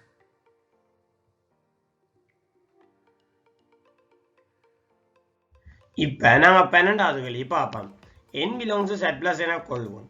வழக்கமான குறிப்பீட்டில் 1 plus x என்ன அடுக்குன்ற இருப்பிரிவு எழுதட்டான். அதுக்கு பிறகு வழக்கமான குறிப்பீட்டில் r 0 n minus 1 வரைக்கும் NCR plus 1 இன் கீழ் NCR வந்து n minus r இன் கீழ் r plus 1 என காட்டுக. 1 plus x n இன் இருப்பு விரிவில் x to the power x to the power r plus 1 x to the power r plus 2 ஆகியவற்றின் குணகங்கள் அதே வரிசையில் என எடுக்கப்படும் போது 1க்கு 2க்கு 3 வீதங்களில் உள்ளனவாக்கும். இச்சந்தர்ப்பத்தில் n சமன் 14 எனவும் r சமன் 4 எனவும் காட்டட்டான். அப்போ முதல் இதன் விரிவு என்ன எழுதுறது r not to n sigma NCR into x to the power r என்று வரும். இதில் NCR என்றது வந்து என்ன n ஃபேக்டோரியலின் கீழ் r ஃபேக்டோரியல் வேற n minus r என்ற ஃபேக்டோரியலாக இருக்கும். r வந்து 0 n minus 1 மட்டும் இருக்கிற சந்தர்ப்பத்தில் இந்த இதை நிறுவ சொல்லி கிடக்கு. அப்போ என்ன NCR plus 1 என்கிற NCRக்கு வந்து என்ன வழக்கமான இந்த குறியீட்டை போட்டு சுருக்க n minus r என்கிற r plus 1 என்று வரப்போகுது. இதே போல r 0 n minus 2க்கு போட்டோம்னு வைங்கவன் இதே மாதிரி வரும். என்னண்டு வரும் NC இதில் வந்து நம்ம r plus 1 rக்கும் வந்தால் இது r plus 2க்கும் r plus 1க்கும் வரும். அப்படி வரைக்கும் என்ன இந்த தொடர்பு வந்து நாங்கள் இந்த தொடர்பை நீட்டாக எடுக்கிறோம். அப்போ இந்த ரெண்டையும் வச்சு ரெண்டுக்கும் வீதம் பார்த்தோம்டா என்ன வருமெண்டா NCRக்கு NCR plus 1 NCR plus 2க்கான வீதம் வந்து 1க்கு 2க்கு 3 வீதம் வரும். அதுக்கு பிறகு இச்சந்தர்ப்பத்தில் n சமன் 14 எனவும் r சமன் 4 எனவும் காட்டட்டாம். என்ன செய்யறது சுருக்குவோம். இந்த வீதத்தை வச்சு சுருக்கினோம்டா 1க்கு 2 3க்கு அந்த இந்த வீதத்தை வச்சு சுருக்கினோம்டா 2 சமன்பாடு 3 சமன்பாடு 2 தெரியாத கணியம் வடிவா காணலாம். r வந்து 4 வரும், n வந்து 14 வரும். இப்ப இதுல b பாட்டை பார்ப்போம். r வந்து நேர் நிறைவண்ணா இருக்கேக்க jr வந்து 10r + 9 கீழ் 2r - 3 × 2r - 1 × 2r + 1 எனவும் f × r வந்து r × ar + b எனவும் கொள்வோம். இங்க a, b ஆகியன வந்து மெய்மாறிகள். r வந்து எல்லா நேர்நிறைவண்ணுக்கும் jr வந்து fr இன் கீழ் 2r - 3 × 2r - 1 மைனஸ் ffr + 1 இன் கீழ் 2r - 1 × 2r + 1 ஆக இருக்கத்தக்கதாக a, b ஆகிய மாறிகளின் பெருமானங்களை காண்க. r belongs to z+ ஆக இருக்கிற சந்தர்ப்பத்தில் r belongs to z+ ஆக இருக்கிற சந்தர்ப்பத்தில் r1 to n வந்து சிக்மா ur வந்து -3 - n + 1 × 2n + 3 என இன் கீழ் 4n வர்க்கம் -1 என காட்டுக. பிறகு முடிவில் தொடர் r1 to infinity என காட்டி முடிவில் தொடர் வந்து r1 to infinity ur ஒழுங்குன்றதை மேலும் காட்டி அதன் கூட்டுத்தொகையை காணட்டான். இப்ப முதலாவது என்ன செய்ய போறோம், இந்த இதுல jrல வந்து fr - fr + 1 அந்த வடிவில் எழுதணும். அப்ப இதை வந்து இப்படி என்ன எழுதுறது, 10r + 9 கீழ் 2r - 3 வந்து என்ன இருக்கும்டா, இதை வந்து சுருக்கினோம்டா r × ar + b என்ற வடிவத்தில் போட்டு சுருக்கினோம்டா என்னென்ன ஏக்கும் பிக்குமான பெருமானத்தை நாங்கள் 2 பக்கம் சுருக்கி இப்படி எடுத்து காணலாம். அப்படி 2 பக்கம் சுருக்கி இப்படி எடுத்து காணக்கு a 2 என்ற பெருமானத்தையும் b 1 என்ற பெருமானத்தையும் எடுக்குது. அதுக்கு பிறகு jr வந்து என்னண்டா gr - gr + 1 எடுக்கிறோம். எடுத்தா gr வந்து என்ன fr × 2r - 3 × 2r - 1. அப்ப அதுல fr என்ற பெருமானம் என்ன r × 2r + 1 அங்க a b என்ற பெருமானம் கண்டுட்டா. அப்ப r1 to n g1 வந்து g1 - g2 அப்படி எடுத்து மொத்தமா கூட்டி காணணும். அப்படி காணேக்க g2 g2 மட்டுப்படும், g3 g3 மட்டுப்படும். கடைசியில மிஞ்சிடாது g1 - gn + 1 இருக்கும். இதை சுருக்கினோம்டா எங்களுக்கு கேள்வியில கேட்ட அந்த ஆன்சர் வரும். இதுக்கு பிறகு limit n tends to infinity r1 to n jr வந்து, அதாவது இது முடிவிலி அணுகேக்க வந்து என்ன நடக்கும்னு கேட்டு கிடக்கு. முடிவிலி அணுகேக்க இதுக்கு என்ன நடக்கும்னு கேட்டு கிடக்கு. அப்ப முடிவிலி அணுகேக்க என்ன நடக்கும், ஒதுங்குமோ ஒதுங்காதோன்றதுக்கு என்ன செய்யறது, இது வந்து மைனஸ் அடி அணுகுது. அப்ப இது -3 கூட்ட -7 இங்க 2 அணுகுதா இருக்கும். இப்போ நாங்கள் பார்க்க போகிறது 13வது வினா தாயம். தாயம் a சமன் -4 -6 3 5 இனாலும் தாயம் x சமன் -1 1 தாயம் y சமன் -2 1 என கொள்வோம். ax சமன் λx ஆகவும் ay சமன் μy ஆகவும் இருக்கத்தக்கதாக λ, μ ஆகிய மெய்மாறிலிகளை காண்க. தாயம் p சமன் -1 -2 1 1 என கொள்வோம். p இன்வர்ஸ், ap ஆகியவற்றை கண்டு p இன்வர்ஸ் × ap சமன் d என காட்டுக. இங்கு d சமன் 2 0 0 1. எங்களுக்கு மேலே கேட்ட கேள்வியை நாங்கள் விளங்கிக் கொள்வோம். ax சமன் λx ஆகவும், அப்போ முதல்ல நான் என்ன செய்கிறேன்டா a என்ற தாயம் தெரியும், x என்ற தாயம் தெரியும். நான் அப்போ ax என்ற தாயத்தை காண்றேன். a என்ற தாயத்தை எழுதிக்கொள்கிறேன், -4 -6 3 5. x என்ற தாயத்தை எழுதிக்கொள்கிறேன், -1 1. ரெண்டையும் பெருக்கிறேன். என்னண்டு முதலாவது ரோவை முதலாவது குளத்தால் பெருக்கிறேன். -4 தர 1 4, -6 தர 1 -6, சுருக்கேக்க -2 வரும். அடுத்தது ரெண்டாவது ரோவை முதலாவது குளத்தால் பெருக்கி முதலாவது குளம் ரெண்டாவது ரோவில் எழுதுறேன். 3 தர 1 3, 5 தர 1 5, அப்போ சுருக்கேக்க 2 வரும். இப்போ LHS பக்கம் நான் கண்டுட்டேன் ax என்ற தாயம். RHS பக்கம் காண்றேன். என்னண்டு லம்டா வந்து மாறிலி தானே, அப்போ ஒரு தாயத்தை நான் மாறிலியால் பெருக்கிறேன்டா என்ன செய்யலாம், உள்ளே இருக்கிற எல்லா மூலகங்களையும் அதே மாறிலியால் பெருக்கிறதுக்கு சமனாக இருக்கு. இப்போ நான் எக்ஸ் என்ற தாயம் வந்து -1 1 போட்டிருக்கேன். அப்போ நான் லம்டாவால் உள்ளே பெருக்கிறேன், λ லம்டாண்டு வரும். இப்போ 2 தாயங்களும் சமன் தானே, அப்போ நான் 2 தாயத்தையும் சமப்படுத்தினேன்டா 2 தாயங்கள் சமன்டா நாங்கள் என்ன சொல்லலாம், அவற்றினுடைய ஒத்த மூலகங்கள் சமன். அப்போ -2 இங்கே இருக்கிற λ சமன், 2 லம்டாவும் சமன். இதை நான் சமப்படுத்திங்க கடைசியாக λ சமன் 2 எடுக்கலாம். இதே மாதிரி தான் அடுத்ததும் கேட்டிருக்காங்க, ஏவையும் மியூவையும் சமனாக இருக்கலாம். அப்போ நான் முதல் ஏவை என்ற தாயத்தை காண்றேன். என்னென்று முதலாவது ரோவை முதலாவது குளத்தால் பெருக்கி முதலாவது குளம் முதலாவது ரோவுக்குரிய இந்த பிரதேசத்தில் அழியினா பெருக்கேக்க 2 வரும். அதே மாதிரி 3 5 நான் பெருக்கினேன்டா என்னத்தால சய 2 ஒன்றால் பெருக்க சய 1 வரும். அப்படின்னா என்ன ஏவை என்ற தாயம் கண்டுட்டேன் 2 சய 1. இப்போ மியூ வை என்ற தாயத்தை காண்றேன். என்ன எங்களுக்கு வை என்ற தாயம் தெரியும். அப்போ நான் அதை மியூ என்ற ஒரு மாறிலியால் பெருக்கிறேன். பெருக்க சய 2 மியூ 1 வரும். இப்போ 2 தாயங்கள் சமன் தானே. அப்போ அவற்றுடைய ஒத்த மூலகங்கள் சமன். அப்போ 2ம் சய 2 மியூவும் சமன், சய 1ம் மியூவும் சமன். இதில் இருந்து மியூ சமன் சய 1 எடுக்கலாம். அடுத்தது கேட்டது என்னென்னா பி இன்வர்ஸையும் ஏபியையும் காணலாம். எங்களுக்கு பி என்ற தாயம் தந்திருக்காங்க. இப்போ பி இன்வர்ஸை எழுத சொல்லியிருக்காங்களா காண சொல்லியிருக்காங்களா? காணத்தான் சொல்லியிருக்காங்க. நாங்கள் முதல் பாஸ் பேப்பர்களில் பார்த்த மாதிரி பி இன்வர்ஸை எழுத சொல்லியிருந்தாங்கன்னா நாங்கள் நேர் எழுதுவோம். எங்களுக்கு பிஎன் அதாவது 2/2 மேட்ரிக்ஸ் என்ற தாயம் தெரிஞ்சிச்சுன்னா அதுக்கு இன்வர்ஸ் தாயம் எங்களுக்கு நேரடியாக எழுதக்கூடிய மாதிரி தெரியும். ஆனால் இங்கே என்ன சொல்லியிருக்காங்கண்டா காண சொல்லியிருக்காங்க. அப்போ நான் என்ன செய்வேன்டா ஒரு முடிவு உங்களுக்கு கொண்டு இருக்குது. பி இன்வர்ஸ் இன்டு பி சமன் ஐ. அதாவது ஒரு தாயத்தை அதை நிகர்மாற்று தாயத்தால் பெருக்கினேன்டா அழகு தாயம் ஐ வரும். அப்போ அதை வச்சுக்கொண்டு நான் என்ன செய்கிறேன்டா பி இன்வர்ஸை காண போகிறேன். என்னென்று காண்றேன்னு பார்ப்போம். இப்போ எங்களுக்கு பி என்ற தாயம் தெரியும். என்ன சய 1 சய 2 1 1. நான் பி இன்வர்ஸ் என்ற தாயத்தை ஏபிசிடி என்று வைக்கிறேன். நான் எங்களுக்கு தெரியாதானே பி இன்வர்ஸ் என்ற தாயம். அப்போ நான் பி இன்டு பி இன்வர்ஸ் வந்து ஐக்கு சமனாகிற மாதிரி இஞ்சால என்ன பி இன்வர்ஸ் என்ற தாயத்தை ஏபிசிடி என்று வைக்கிறேன். இப்போ நான் பெருக்கிறேன். என்னென்று முதலாவது ரோவை முதலாவது குடத்தால் பெருக்கிறேன். பெருக்க சய 1 தர ஏ சய ஏ, சய 2 தர சி சய 2 சி. அது என்னது சமன்? இந்த முதலாவது ரோ முதலாவது குடத்துக்குரிய இந்த பிரதேசத்தில் இருக்கிற மூலகம் 1க்கு சமன். அதே மாதிரி சய 1 தர பி சய பி, சய 2 தர டி சய 2 டி. அப்போ அதை நான் சுருக்கேக்க என்ன வரும்? இந்த முதலாவது ரோ 2வது குடத்துக்குரிய இந்த 0க்கு சமனாக இருக்கு. அடுத்தது சய 1 1 நான் ஏசியால் பிரிக்கிறேன்டா ஏ ப்ளஸ் சி என்று வரும். அது என்ன முதலாவது குளம் 2வது ரோக்குரிய இந்த பிரதேசத்தில் இருக்கிற 0க்கு சமனாக இருக்கும். அடுத்தது 1 1 பி டியால் பெருக்கினேன்டா பி ப்ளஸ் டி. அது என்ன 2வது ரோ 2வது குளத்துக்குரிய இந்த பிரதேசத்தில் இருக்கிற 1க்கு சமனாக இருக்குது. இப்போ நான் இந்த 4 சமன்பாடு இருக்குது. 4 சமன்பாடு 4 தெரியாக்கணியம். அப்போ நான் அந்த 4 தெரியாக்கணியத்தை என்ன நான் தீர்த்து காணலாம். அப்போ அதை நான் தீர்த்து கண்டனண்டா ஏ சமன் 1 பி சமன் 2 சி சமன் சய 1 டி சமன் சய 1 வரும். இப்போ அடுத்தது என்ன எங்களுக்கு கேட்டிருக்காங்கண்டா இப்போ நாங்கள் ஏபிசிடி கண்டுட்டோம். அப்போ பி இன்வர்ஸ் நாங்கள் நேர் எழுதலாம் தானே. ஏன் நாங்கள் பி இன்வர்ஸ் என்ற தாயத்தை ஏபிசிடின்னு தானே வச்சுனாங்க. அப்போ ஏபிசிடியை அதுக்குரிய பெருமானங்களை போட்டு அடிக்கணும்டா பி இன்வர்ஸ் வரும். என்னண்டு 1 2 சய 1 சய 1.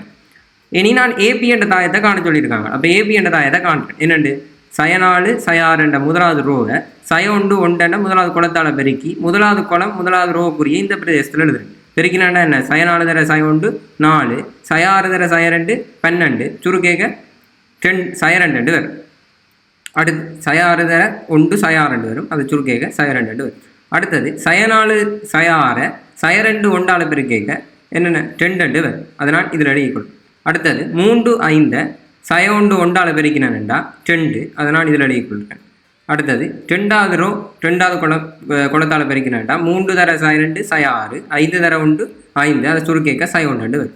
இப்போ நான் ஏபி என்ற தாயத்தையும் கண்டுட்டேன். என்னது சய 2 2 2 சய 1. இப்போ நான் பி இன்வர்ஸ் என்ற தாயமும் எனக்கு தெரியும், ஏபி என்ற பெருக்க தாயமும் எனக்கு தெரியும். அப்போ எங்களுக்கு அடுத்தது என்ன கேட்டிருக்காங்கண்டா B inverse into AB. B இன்வர்ஸும் எங்களுக்கு தெரியும், ஏபிஎம் எங்களுக்கு தெரியும் தானே. அப்போ பி இன்வர்ஸ் இன்டூ ஏபியை காணும்.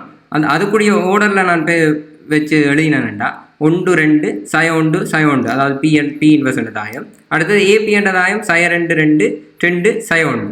இதை நான் பெருக்கேக்க என்ன முதலாவது ரோவை முதலாவது குளத்தால் பெருக்கிறேன். 1 2 சய 2 சய 2ஆல் பெருக்கினேன்டா 10 வரும். அடுத்தது முதலாவது ரோவை 2வது குளத்தால் பெருக்கினேன்டா 2 சய 2 அதை சுருக்கேக்க 0 வரும். அடுத்தது சய 1 சய 1 சய 2 2ஆல் பெருக்கிறேன். பெருக்கேக்க 0 வரும். அடுத்தது சய 1 சய 1 2 சய 1ஆல் பெருக்கேக்க சய 1 வரும். இது என்ன தாயத்துக்கு சமன்? எங்களுக்கு டி என்ற தாயம் தந்திருக்காங்களா அதில் 2 0 0 சய 1. அப்போ பி இன்வர்ஸ் இன்டூ ஏபி என்ற பெருக்கம் என்னத்துக்கு சமனாக இருக்குது? டிக்கு சமனாக இருக்குது. ஆகவே பி இன்வர்ஸ் இன்டூ ஏபியை டி என்று காட்ட சொல்லியிருக்காங்க, காட்டிட்டு. பி பார்ட் ஓர் ஆகன் வரிப்படத்தில் புள்ளி ஏ ஆனது சிக்கலன் 2 + ஐயை வகை குறிக்கின்றது. புள்ளி பி ஆனது ஓபி சமன் 2 மடங்கு ஓஏ ஆகவும் ஏஓபி என்ற கோணம் வந்து π/4 ஆகவும் இருக்கத்தக்கதாக உள்ளது. இங்கு ஓ ஆனது உற்பத்தி ஆகும். ஏஓபி கோணம் ஆனது ஓஏயிலிருந்து இடஞ்சுழியாக அளக்கப்படுகின்றது. புள்ளி பியினால் வகை குறிக்கப்படும் சிக்கலெண்ணை காண்க. மேலும் ஓஏசிபி ஒரு இணைகரமாக இருக்கத்தக்கதாக புள்ளி சியினால் வகை குறிக்கப்படும் சிக்கலெண்ணையும் காண்க. அப்போ எங்களுக்கு என்ன தந்திருக்காங்கன்னா ஓஏசிபி என்ற ஒரு இணைகரம் இருக்கு. இங்கே ஓஏக்கும் ஓபிக்கும் இடைப்பட்ட கோணம் π/4 அப்போ இதில் இருந்து பி என்ற சிக்கல் என்ன கேட்டிருக்காங்க. அதே டைம் எங்களுக்கு என்ன தந்திருக்காங்கன்னா ஓபி சமன் 2 மடங்கு ஓஏ, அதாவது இந்த சிக்கலன் வாய் குறிக்கிறது தானே, அது என்ன மட்டு வந்து ஓஏ வந்து என்னத்தால் தரப்படும் 2 + i மட்டால் தரப்படும். அதுன்ற 2 மடங்கு என்னத்துக்கு சமனாக இருக்கும், ஓபி வாய் குறிக்கிற சிக்கலன் மட்டுக்கு சமனாக இருக்கும். இப்போ நான் என்ன எழுதலாம்டா, ஓஏ இடஞ்சுழி போக்கில் ஓ பற்றி π/4 கோணத்தினூடாக சுழற்றும் போது புள்ளி ஏ டாஸினால் குறிப்பிடப்படும் சட்வன் எனும் சிக்கலன் பெறப்படும். இங்கே சட்வன் வந்து என்னத்தால் தரப்படும்டா, அதாவது ஏ டாஸ் வகை குறிக்கிற சிக்கலன்னா நான் சட்வன் என்று வச்சேன்டா, சட்வன் மைனஸ் இந்த ஓ வகை குறிக்கிற சிக்கலன். ஓ வகை குறிக்கிற சிக்கலன் என்ன, 0.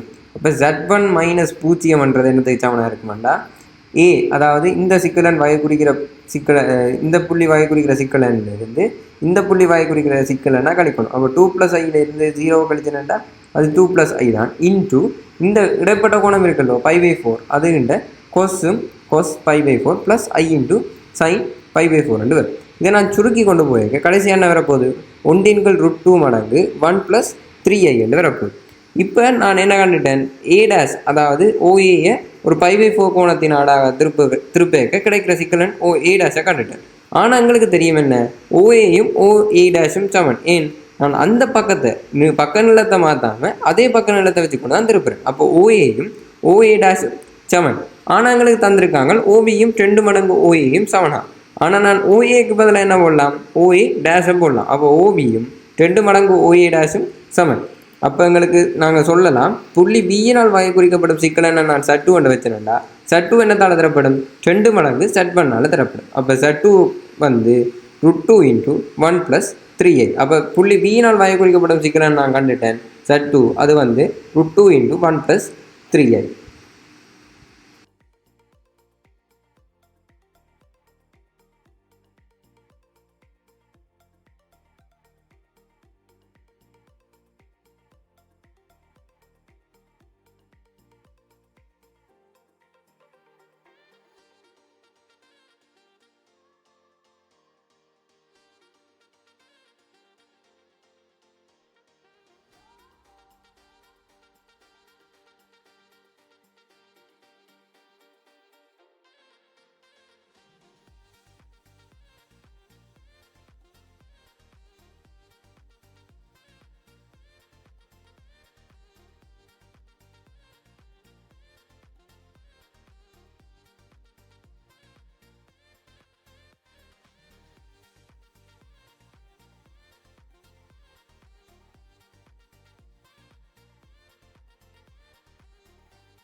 அடுத்த பகுதி என்னென்னா, மேலும் ஓஏசிபி ஒரு இணைகரமாக இருக்கத்தக்கதாக புள்ளி சி வகை குறிக்கும் சிக்கல் எண்ணையும் காண்க. அப்போ எங்களுக்கு தெரியும் ஓ என்றது உற்பத்தியாக இருக்கேங்க, ஏ என்ற புள்ளி சட்வன் என்ற சிக்கலையும் பி என்ற புள்ளி சட்டு என்ற சிக்கல் எண்ணையும் வகை குறிக்கேங்க ஓஏயையும் ஓபியையும் அயற்பங்களாக கொண்டு ஒரு இணைகரம் ஒன்றை பூர்த்தி செஞ்சோம்ட்டா சி என்றது 4வது உச்சியாக இருக்க போகுது. அந்த 4வது உச்சியை வகை குறிக்கிற சிக்கலன் வந்து எப்படி இருக்குமெண்டா சட்1 + சட்2வினால் தரப்படும். அப்போ அதே கேஸ் தான் இங்கேயும் வருது. என்ன, சி என்றது 4வது உச்சியாக இருக்குது. அப்போ நான் எனக்கு ஓஏயால் ஏ என்ற புள்ளி வாயை குறிக்கிற சிக்கல் என்னன்னு தெரியும், பி என்ற புள்ளி வாயை குறிக்கிற சிக்கல் என்னன்னு தெரியும். அப்போ ஓஏசிபி ஒரு இணைகரமாக இருக்கத்தக்கதாக புள்ளி சி என்ற சிக்கலன் என்னத்தால் தரப்படும் என்றால் அதை நான் சட்3 என்று வைக்கிறேன். அது என்ன, ஏ என்ற புள்ளி வாயை குறிக்கிற சிக்கலன் 2 + i ப்ளஸ் பி என்ற புள்ளி வாயை குறிக்கிற சிக்கலன் நான் சட்2 கண்டுட்டேன். அந்த சட்2 2 + i ப்ளஸ் z2க்கு பதிலாக நான் என்ன இருக்கேன் √2 × 1 + 3i. இப்போ நான் இது சிக்கலன் என்ற ஒரு வடிவத்தில் கொடுக்கணுமென்றதால மெய்ப்பகுதிகளை உண்டாக்குறேன், கற்பனை பகுதிகளை உண்டாக்குறேன். மெய்ப்பகுதி என்ன, இதில் ஒரு மெய்ப்பகுதி 2 இருக்குது, இஞ்சால மெய்ப்பகுதி என்ன √2. அப்போ 2 + √2. இஞ்சால கற்பனை பகுதிகளை உண்டாக்கிக்க நான் ஐயை பொது எடுக்கிறேன். பொது எடுத்துறேன்டா ஐயிலேருந்து ஐயை பொது எடுத்துறேன்டா 1, 3√2 ஐயிலேருந்து ஐயை பொது எடுத்துறேன்டா 3√2. அப்போ உங்களுக்கு புள்ளி சியினால் வகை குறிக்கப்படும் சிக்கலன் சட்3 என்ன எடுத்து வரமாட்டா 2 + √2 ப்ளஸ் 1 + 3√2 × i என்று வரப்போகுது. அடுத்த சி பார்ட் வந்து Z belongs to complex number எனவும் w சமன் 10 × 1 + i ப்ளஸ் 5 சட் × 2 + i எனவும் கொள்வோம். இமேஜினரி பார்ட் ஆஃப் w சமன் -1 எனவும் மட்டுக்குள்ள W மைனஸ் 1 மைனஸ் I சமன் 5 எனவும் தரப்பட்டுள்ளது. செட் சமன் plus O minus 2 plus I என காட்டுது. அப்போ எங்களுக்கு என்ன தந்திருக்காங்கன்னா W தந்திருக்காங்க, அது ஏதோ ஒரு சிக்கலான வடிவத்தில் இருக்குது. அங்கால இமேஜினரி பார்ட் ஆஃப் W தந்திருக்காங்க, மற்றது மட்டுக்குள்ளே ஏதோ ஒன்று தந்திருக்காங்க. இப்போ எங்களுக்கு இமேஜினரி பார்ட் பற்றி கதை கொண்டு வேண்டாம். என்ன முதல்ல அந்த சிக்கலனை பற்றி எங்களுக்கு தெரிஞ்சிருக்கும். இப்போ சிக்கலன் பற்றி எங்களுக்கு சிக்கலன் தெரியும், ஆனால் அது என்ன ஒரு சிக்கலான வடிவத்தில் இருக்குது. அப்போ நான் அதை எளிய வடிவத்துக்கு மாற்றுறேன். கீழே சிக்கலன் இருக்கிறது அவ்வளவு நல்லதல்ல. அப்போ நான் என்ன செய்கிறேன்டா, கீழாண்ட உடன்புணரி 1 மைனஸ் ஐயால் மேலே எங்களையும் பெருக்கிறேன். கீழாண்ட உடன்புணரி 1 மைனஸ் ஐயால் பெருக்க 1 plus I into 1 minus I. அப்போ என்னட்டு வரும் 1 ஸ்கேர் மைனஸ் I ஸ்கேர். அப்போ 2 1 வரும், மேலே எங்களையும் 2 வெட்டுப்படும். அதே மாதிரி 2 ப்ளஸ் I என்ற உடன்புணரி என்ன 2 மைனஸ் I. அப்போ 2 வர்க்கம் சய I வர்க்கம் என்றால் சக உண்டு. அப்போ 5 வரும், மேலே எங்களையும் 5ஆல் வெட்டுப்படும். இப்போ கடைசியாக சுருக்கேக என்ன வரப்போகுது 1 minus I plus Z into 2 minus I என்று வரப்போகுது. இப்போ உங்களுக்கு இமேஜினரி பார்ட் -1 தெரியும் தானே. அப்போ நான் என்ன செய்கிறேன்டா, இமேஜினரி பார்ட்டை சமப்படுத்துகிறேன். இமேஜினரி பார்ட் என்ன சமப்படுத்துகிறேன்டா -1. அது என்னத்துக்கு சமன்டா, இதே இந்த இமேஜினரி பார்ட்டை பார்ப்போம். என்ன இமேஜினரி பார்ட், இதில் மைனஸ் I இருக்குது. அப்போ அவற்றை குணகம் என்ன -1. இப்போ ஐயை விட்டுட்டு தான் நாங்கள் இமேஜினரி பார்ட் எழுதுகிறோம் நாங்கள். இப்போ -1 ப்ளஸ் இஞ்சால பக்கம் இருக்கிறவர்கிட்ட இமேஜினரி பார்ட், இஞ்சால பக்கம் இருக்கிறவர் என்ன Z இன்ட்டு 2 மைனஸ் I. அப்போ imaginary part of Z into 2 minus I. நான் இதை மேலே சுருக்கினேன்டா, இமேஜினரி பார்ட் ஆஃப் அங்கே அந்த -1 பட்டு படிக்க imaginary part of Z into 2 minus I 0 வரப்போகுது. இப்போ நான் இதில் இருந்து ஒன்று சொல்லலாம், என்ன ஒரு சட்ட சிக்கலன் வந்து X ப்ளஸ் IY என்ற பேட்டர்னில் இருக்குது. இப்போ அதோட இமேஜினரி பார்ட் 0 என்ன, அது தூய கற்பனையன். தூய மெய்யன். தூய மெய்யன்னு நான் எடுத்துக்கொள்ளேங்க. இப்போ தூய மெய்யன் என்ன 1 5 சயம் 3. அப்போ அதெல்லாம் என்ன ஒரு தூய மெய்யன்.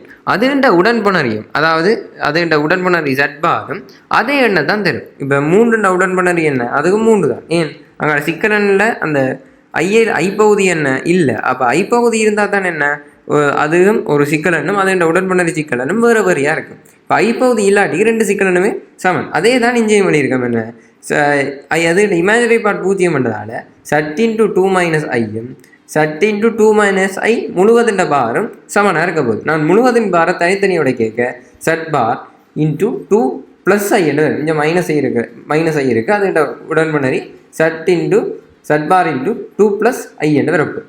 இப்போ நான் மட்டை பற்றி கதைக்க போகிறேன். என்ன W மட்டுக்குள்ளே W minus 1 plus I சமன் எங்களுக்கு என்ன 5 என்று வந்திருக்காங்க. இப்போ நான் W என்னென்னு கண்டிருக்கேன் 1 minus I plus Z into 2 minus I என்று கண்டிருக்கேன். அப்போ நான் இந்த 1 மைனஸ் I அங்கால பக்கம் கொண்டு போகிறேன். அங்கால பக்கம் கொண்டு போனேன்டா W மைனஸ் 1 ப்ளஸ் I என்று வரும். அப்போ அதுக்கு பதிலாக நான் என்ன போடலாம், Z இன்ட்டு 2 மைனஸ் I போடலாம். அப்போ Z இன்ட்டு 2 மைனஸ் I அது என்ன மட்டும் என்னதுக்கு சமன் 5க்கு சமன். இப்போ ஒரு மட்டுக்குள்ளே பெருக்கமாக இருக்கிறது என்ன தனித்தனி மட்டுக்குள்ளே பெருக்கமாக எழுதலாம். அப்போ மட்டுக்குள்ளே Z இன்ட்டு 2 மைனஸ் I என்று இருக்கிறத மட்டு Z இன்ட்டு மட்டுக்குள்ளே 2 மைனஸ் I என்று எழுதலாம். ஆனால் எங்களுக்கு 2 மைனஸ் I என்ற மட்டும் எங்களால் காணக்கூடிய மாதிரி இருக்கும். அதாவது ஒரு சிக்கலன் வந்து X ப்ளஸ் IY என்ற பேட்டர்னில் இருக்குண்டா அதில் மட்டும் என்ன தாள் தரப்படும் square root of X square plus Y square. அப்போ அதன்படி கண்டனண்டா ரூட் 5 வந்து வரும். அப்போ என்ன மோட் ஆஃப் Z சமன் 5. இந்த ரூட் 5 இந்த 5 மட்டும் மோட் ஆஃப் Z சமன் ரூட் 5. நான் இமேஜினரி பார்ட் 0 பண்ணதை வச்சுக்கொண்டு ஒரு சமன்பாடு எடுத்துனான். என்ன ஒரு அந்த Z இன்ட்டு 2 மைனஸ் ஐயும் Z into 2 bar into 2 plus ஐயும் சமன் எடுத்துனான். ஏன் அது இமேஜினரி பார்ட் 0 பண்ணதால் அதுவும் அந்த சிக்கலன் உடன்புணரி சிக்கலனும் சமன். நான் என்ன செய்கிறேன்டா அந்த சமன்பாட்டை முதலாவது சமன்பாடு வச்சுட்டு அதை நான் முழுக்க செட்டால் பெருக்கிறேன். அப்போ என்ன வரும் Z square into 2 minus I என்றது சமன் Z into Z bar into 2 plus ஐக்கு சமனாக இருக்குது. ஆனால் Z இன்ட்டு Z பார் என்னதுக்கு சமன் ஒரு Z இன்ட்டு அதாவது ஒரு சிக்கலன் இன்ட்டு அதன் உடன்புணரி சிக்கலன் மட்டுக்குள்ளே அந்த சிக்கலன் வர்க்கத்தை தரும். அப்போ Z இன்ட்டு Z பார் வந்து மோட் ஆஃப் Z ஸ்கொயருக்கு சமன். ஆனால் நான் முதல் பகுதியில் கண்டுட்டேன் என்ன மோட் ஆஃப் Z வந்து ரூட் 5. அப்போ மோட் ஆஃப் Z என்ற வர்க்கம் என்னத்துக்கு தெரியும் சமனாக இருக்கும் 5க்கு சமனாக இருக்கும். அப்போ நான் இவ்வளோத்துக்கும் பதிலாக 5 அதை பிரதியிட்டுட்டு நான் Z வர்க்கத்தை எழுவாயாக போகிறேன். Z வர்க்கம் என்ன வரும் 2 plus I into 2 minus I into 5 என்று வரும். கீழே சிக்கலன் இருக்கிறது அவ்வளவு நல்லதில்லை. அப்போ நான் அவற்றை உடன்புணரி சிக்கலன் 2 ப்ளஸ் ஐயால் மேலைங்களையும் பெருக்கிறேன். 2 ப்ளஸ் ஐயால் பெருக்க கீழே என்ன வரும் 5 வரும். அந்த 5 மேலே இருக்கிற 5 வெட்டுப்பட்டால் மேலே 2 ப்ளஸ் ஐயின் வர்க்கம் என்று வரும். இப்போ செட் வர்க்கம் வந்து 2 + ஐ வர்க்கத்துக்கு சமன். அப்போ ஆகவே செட் வந்து ப்ளஸ் ஓ மைனஸ், நான் ஸ்கொயர் ரூட் எடுக்க போகிறேன். அப்போ ப்ளஸ் ஓ மைனஸ் 2 + ஐயா இருக்கு.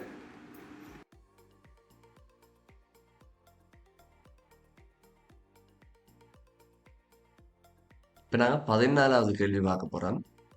X not equal to plus O minus 1க்கு எஃப் ஆஃப் எக்ஸ் சமன் எக்ஸய 3 முழுவதின் வர்க்கத்தின் கீழ் எக்ஸ் வர்க்கம் சய 1 என கொள்வோம்.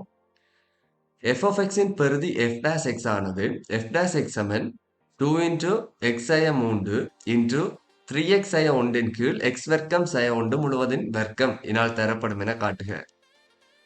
y சமன் எஃப் ஆஃப் எக்ஸின் அணுகுகோடுகளின் சமன்பாடுகளை எழுதுக. இடை அணுகுகோடானது வளைய எஃப் ஆஃப் எக்ஸை இடைவெட்டும் புள்ளியின் ஆள்கூறுகளை காண்க. அணுகுகோடுகளையும் திரும்பல் புள்ளிகளையும் காட்டி y சமன் எஃப் ஆஃப் எக்ஸின் வரைவினை பெரும்படியாக வரைக. நாங்கள் முதலாவது செய்ய போகிறது எஃப் ஆஃப் எக்ஸ் தந்திருக்குது. நாங்கள் அதை எக்ஸ் குறித்து வகையிட்டு எஃப் டேஷ் எக்ஸை காணணும். இது பின்னத்தில் இருக்குது. எக்ஸ் குறித்து வகையிட்டோம்னா கீழே இருக்கிறது வர்க்கத்தை கீழே அப்படி எழுதிட்டு எக்ஸ் வர்க்கம் சய 1 முழுவதின் வர்க்கம் அப்படின்னு எழுதிட்டு மேலே நாங்கள் எழுத போகிறது பின்னத்தில் கீழே இருக்கிறது அப்படியே வர மேலே இருக்கிறத வகையிட போகிறோம். மேலே இருக்கிறத வகையிடம்னா 2 இன்டு எக்ஸய 3 வரும். 2 இன்டு எக்ஸய 3 இருக்குது. சய இனி மேலே இருக்கிறவரை அப்படியே வச்சுக்கொண்டு கீழே இருக்கிறவரை வகையிட்டோம்னா மேலே இருக்கிறது அப்படியே எக்ஸய 3 முழுவதும் வர்க்கம் இருக்குது. கீழே இருக்கிறத நாங்கள் வகையிட்டோம்னா 2x இருக்கு.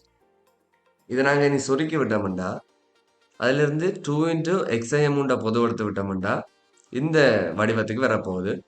இதை நாங்கள் சுருக்கினோம்னா மேலே தர சொல்லி இருக்கிற வடிவத்தை நாங்கள் எடுத்துக்கொள்ளக்கூடிய மாதிரி இருக்கு. இனி அடுத்தது இடை அணுகுகோடுக்கு எக்ஸ் வந்து ப்ளஸ்ஸோ மைனஸ் முடிவிலிய அணுகேக்க எஃப் ஆஃப் எக்ஸ் என்ன பெருமானம் எடுக்குமோ அதுதான் கிடை அணுகுகோடாக இருக்கும்.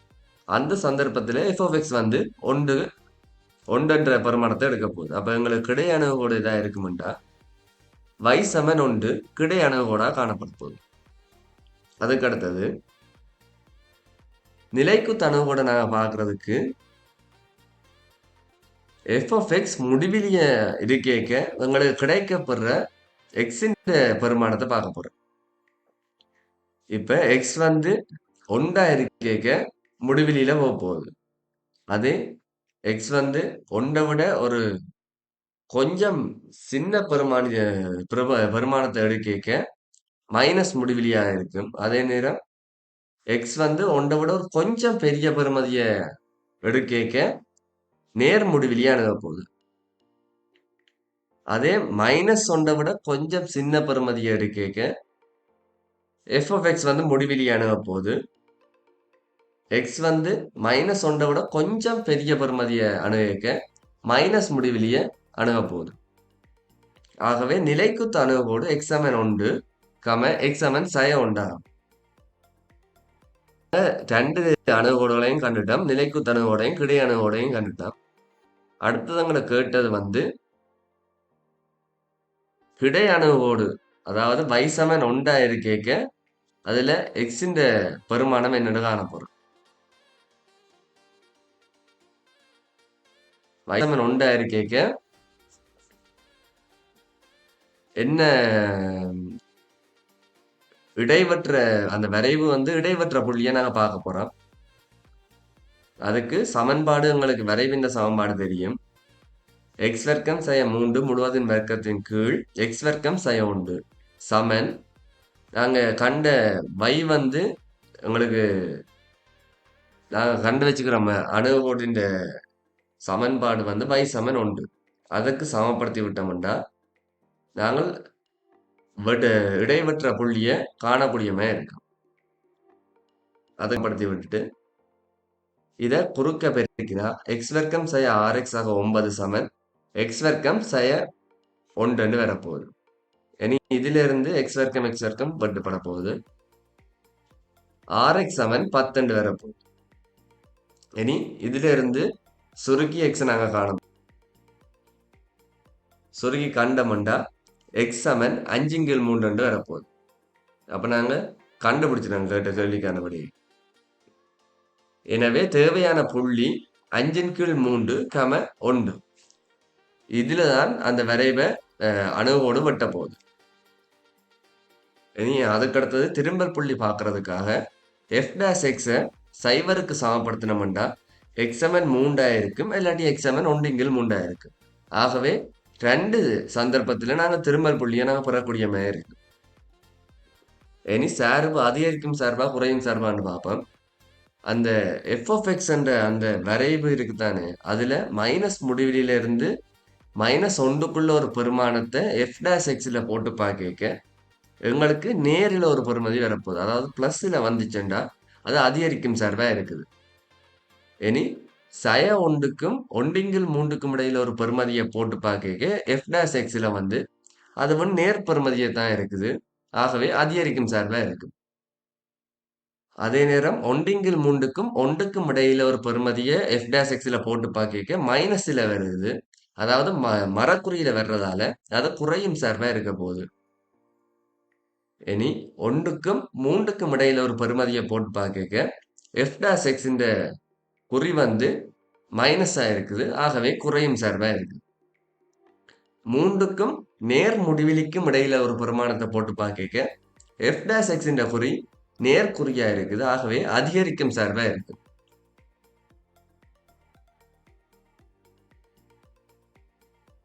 இதுல நாங்க கண்டு வச்சுக்கிறோம் 2 திரும்பல் புள்ளி இருக்குமெண்டு. இனி அது உயர்வு ஒளிவோன்னு பார்ப்போம். 1 3 இருக்கிற சந்தர்ப்பம், மற்றது 1/3 இருக்கிற சந்தர்ப்பம். இதுல 2 பிளஸ்ஸா இருக்கு. இதுல ஒரு அணுகோடு வரும், நாங்க முதலே கண்டு வச்சுக்கிறோம். அதே நேரம் இதுலயும் அணுகோடு இருக்குது, அதுவும் கண்டு வச்சுக்கிறோம். இந்த சந்தர்ப்பத்துல 1/3 இருக்க 1/3 சின்ன இருக்க அதிகரிக்கும் சார்பா இருக்குது. அப்ப அதிகரிச்சு கொண்டு வரும். இனி 1/3 பெருசா போய்க்க குறையும் சார்பா போகுது, குறைஞ்சு கொண்டு வரும். ஆகவே இதுல ஒரு உயர்வு புள்ளி வரப்போகுது 1/3ல. 1/3, சய 8 ஓருட உயர்வு புள்ளியாகும். இனி அடுத்ததை பார்க்க போறோம் 3. 3 விட குறைவா இருக்க குறையும் சார்பா இருக்குது. இனி 3 விட அதிகமா இருக்க அதிகரிக்கும் சார்பா இருக்குது. ஆகவே இதுல ஒரு இழிவு புள்ளி வரப்படும். ஆகவே 3,0 ஓருட இழிவு புள்ளி ஆகும். இனி அடுத்த வரைவுக்கு வருவோம். இது x அச்சு, இது y அச்சு, இது நாங்க எடுத்த கிடை அணுகோட இருக்க போகுது. அதாவது y=1ன்றது கிடை அணுகோடு. இனி நிலைக்குத்து அணுகோடு சய 1, மற்றது 1. இப்ப நாங்க அணுகோடு எல்லாம் கீறிட்டோம். இனி அதுக்கடுத்த பார்க்க போறது வரைவு.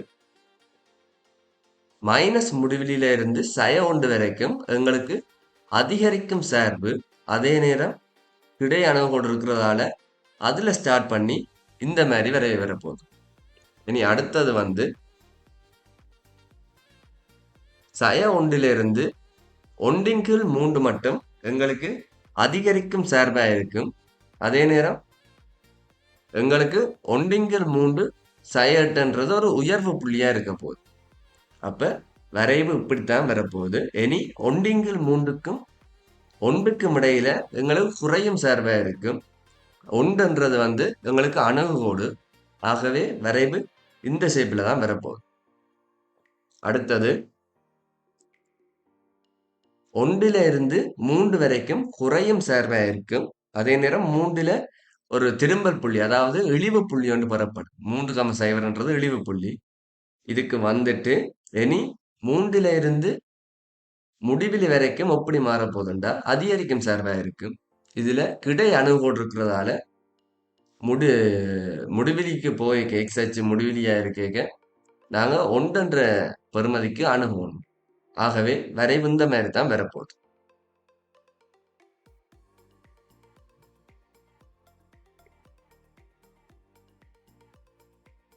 சரி, இனி பி பாட்டை பார்த்தோம்னா ஆரை 5-6 சென்டிமீட்டரையும் உயரம் h சென்டிமீட்டரையும் உடைய ஒரு செவ்வட்ட உருளை வடிவத்தில் உள்ள ஒரு மெல்லிய உலோக கொள்கலத்தில் ஆரை 6 சென்டிமீட்டரை உடைய ஒரு வட்டத்துளை உள்ள ஆரை 5-6 சென்டிமீட்டரை உடைய ஒரு வட்ட மூடி உண்டு உருவை பார்க்க. இது வந்து 5 ஆர வந்து 5 சென்டிமீட்டர் இருக்கிறது. அதுல 6 சென்டிமீட்டர் ஏர் இருக்கிற வட்டம் வந்து வெட்டி அகற்றப்பட்டிருக்குன்னு சொல்லியிருக்கு. கொள்கலத்தின் கனவளவு 245 பை சென்டிமீட்டர் கியூப் என தரப்பட்டுள்ளது. துளையுள்ள மூடியை கொண்ட கொள்கலத்தின் மேற்பரப்பளவு S சென்டிமீட்டர் வர்க்கமானது R பெரிது சைவரிற்கு S சமன் 49 பை இன்டு R வர்க்கம் சக 2 R இனால் தரப்படுகின்றதென காட்டுக. S ஆனது இழிவாக இருக்கத்தக்கதாக R இன் பெருமானத்தை காண்க. சரி, இதுக்கு நாங்க முதலாவது செய்ய வேண்டியது மேற்பரப்பளவு S-க்கு சமன்பாடை போட போறோம். முதலாவது இந்த உருளையில மேல் 2 தட்டை விட்டுட்டு அந்த வளைபரப்புக்கு போட்டோம்டா வளைபரப்புக்கு என்ன சமன்பாடுண்டா 2π R into H. 2π R மாதிரி இந்த 5R ஏற அப்ப அதுக்கு ஆறுக்கு பதிலா 5R போட போறோம். உயரம் வந்து H, அப்படியே H போடுறோம். சக வேற என்ன மேற்பரப்பளவு இருக்கு? இந்த 2 தட்டு இருக்குதானே, இந்த 2 தட்டு பார்த்துட்டு அதுல இருந்து 6 சென்டிமீட்டர் இருக்கிறத கழிச்சு விட போறோம். அப்ப ஒரு தட்டின் பரப்பளவுக்கு என்ன வரப்போகுது? πR வர்க்கம். π இன்டு ஆர் வர்க்கத்துக்கு பதிலா 5R முழுவதையும் வர்க்கம் என்று வரப்போகுது. தர 2 தட்டு பண்ணா செய்ய அதுல இருந்து வெட்டி அகற்றப்பட்ட இந்த தட்டை கழிச்சு விட்டோம்டா πR வர்க்கம். அதை கழிச்சு விடுவோம். இனி சுருக்கினோம்டா 10 πRH சக 49 πR வர்க்கம் என்று வரப்போகுது. இனி கனவளவுக்கு சமன்பாடை போட்டோம்டா கனவளவு தந்திருக்கு எங்களுக்கு 245 பை சென்டிமீட்டர் கியூப். 245 பை சமன் கனவளவுக்கு சமன்பாடு என்ன? πR வர்க்கம் H. R மாதிரி 5R இருக்குது, H மாதிரி H தான் இருக்குது. π இன்டு 5R முழுவதின் வர்க்கம் இன்டு H. இதை நாங்கள் சுருக்கினோம்டா H சமன் 245 கீழ் 25 R வர்க்கம் என்று வரப்போகுது. இப்போ நாங்கள் H வந்து R சார்பில் கண்டு வச்சுக்கிறோம். இனி அடுத்தது என்ன செய்ய போறோம்? இந்த S இருக்கு தானே, அதுல Hக்கு பதிலா நாங்க இதை பிரதியிடுவோம். அதுக்கு முதல் இதை என்ன சுருக்கினோம்டா 49 கீழ் 5R வர்க்கம் என்று வரப்போகுது H. இனி மேல சொன்ன மாதிரி நாங்க பிரதியிட்டு விட்டோம்டா S சமன் 10 பை R இன்டு Hக்கு பதிலா 49 கீழ் 5R வர்க்கம் சக 49 πR வர்க்கம். இதுல 49 பையை நாங்க பொது எடுத்து விட்டோம்டா 49 பை இன்டு 2 கீழ் R சக R வர்க்கம். இதுல R எப்பவும் சைவரோட பெருசா தான் இருக்கு. Rன்றது ஏர் என்றவன்னா அது எப்பவும் சைவரோட பெருசா தான் இருக்க போகுது. இனி அடுத்ததை பார்த்தோம்டா நாங்க வகையிட போறோம். இது உயர்வு இழிவு காண்றதுக்கு நாங்க என்ன செய்யணும்டா வகையிடணும். இப்ப S R குறிச்சு வகையிட்டோம்டா DS கீழ் DR சமன் 49 பை. இது வந்து ஒரு மாறா பெருமானம். அப்ப அதை அப்படியே வச்சுட்டு மிச்சத்தை வகையிட்டோம்டா 2R மைனஸ் 2 கீழ் R வர்க்கம் என்று வரப்போகுது.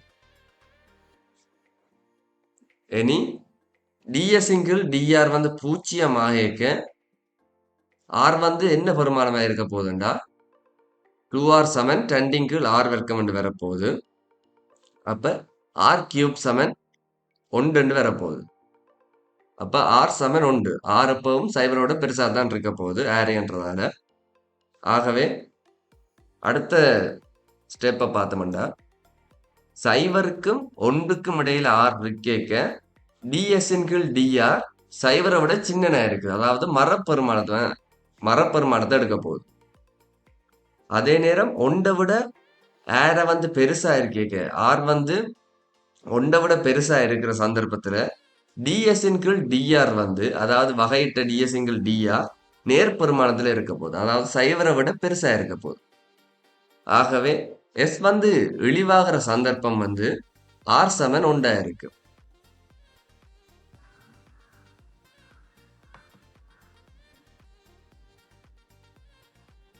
அடுத்தது வந்து 15வது கேள்வி. அதில் ஏற்பாட்டில் முதலாவது கேள்வி வந்து 1 வர்க்கமூலம் 3 + 2x - x காட்டுண்ட தொகையிடணும். இது வந்து ஒன்றிங்கிள் வர்க்கமூலம் ax square plus bx plus c என்ற பேட்டர்னில் இருக்குது. அதில் வந்து a வந்து இதில் லெஸ் தேன் 0, ஏன்றது வந்து எக்ஸ் ஸ்கொயர்டுன குணகம், அது வந்து லெஸ் தேன் 0ண்டா ஆன்சர் வந்து சைன் இன்வர்ஸ் ஃபார்மில் தான் கொண்டு வரணும். அதுக்கு வந்து இந்த ருட்டுக்குள்ளே இருக்கிறத வந்து a ஸ்கொயர் மைனஸ் எக்ஸ் ஸ்கொயர்டுன்ற ஃபார்முக்கு கொண்டு வரணும். அதுக்கு இதில் வந்து உள்ள ருட்டுக்குள்ளே வந்து ஒன்றை கூட்டி கழிப்பாம். இந்த கூட்டுறது வந்து 3ஓட கூட்டினா 4, கழிக்கிறது இவ்வளோத்துலேயும் இருந்து கழிப்பாம். அப்போ கழிச்சா 2x minus X square minus 1 வரும். அந்த அவலாத்துக்குள்ளேயும் இருந்து மைனஸை பொதுவெடுத்தா x square minus 2x plus 1 வரும்.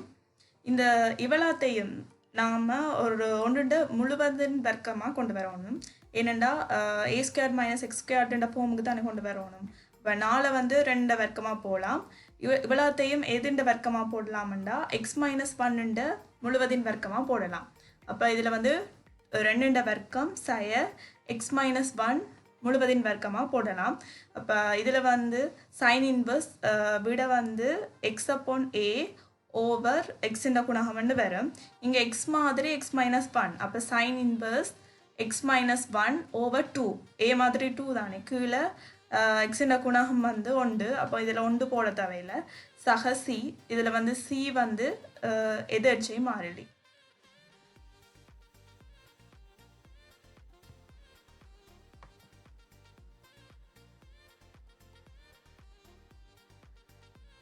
அடுத்தது 2வது கேள்வி வந்து இதுண்ட வகையீடு காண சொல்லி கேட்டிருக்குது. இதுண்ட வகையீடு வந்து 1 அடுக்கு முழுவதின் அடுக்குன்னு வந்திருக்குது. ருட்டண்டா வந்து அரையாம் அடுக்கு. அப்போ அதுண்ட வகையீடு வந்து அடுக்கு வந்து அரை தானே, அரை தர அடுக்கில் இருந்து 1 கழிக்கணும். அப்போ 3 ப்ளஸ் 2x மைனஸ் எக்ஸ் ஸ்கொயர்டுண்ட அரையில் இருந்து 1 கழிச்சா சய அரைண்டு வரும். இனி வந்து ருட்டுக்குள்ளே இருக்கிறவரை வகையிடணும்.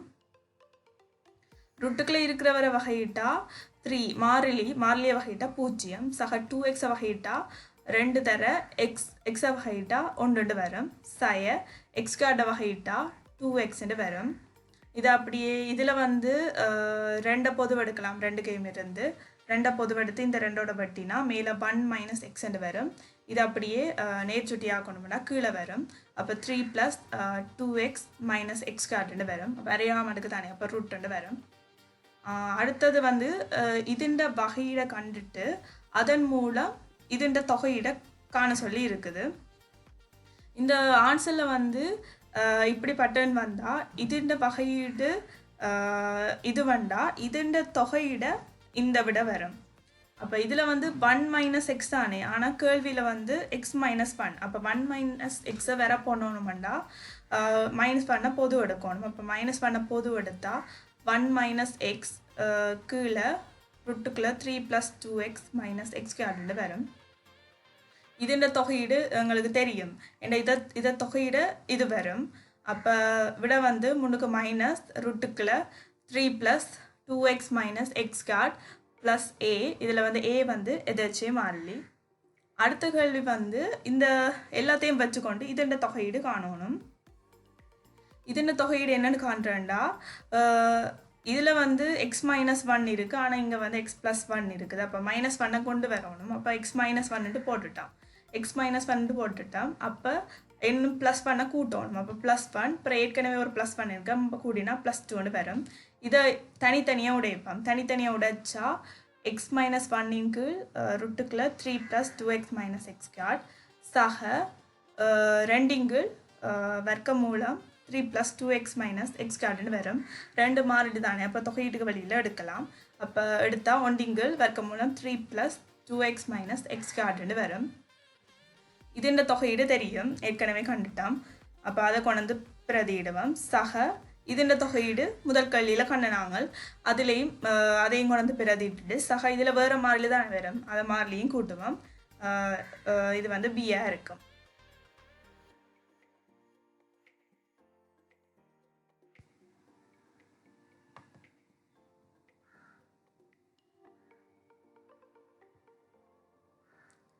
அடுத்த கேள்வி வந்து இதை பகுதி பின்னமாக்கிட்டு அதன் மூலம் இதன் தொகையீடு காணணும்.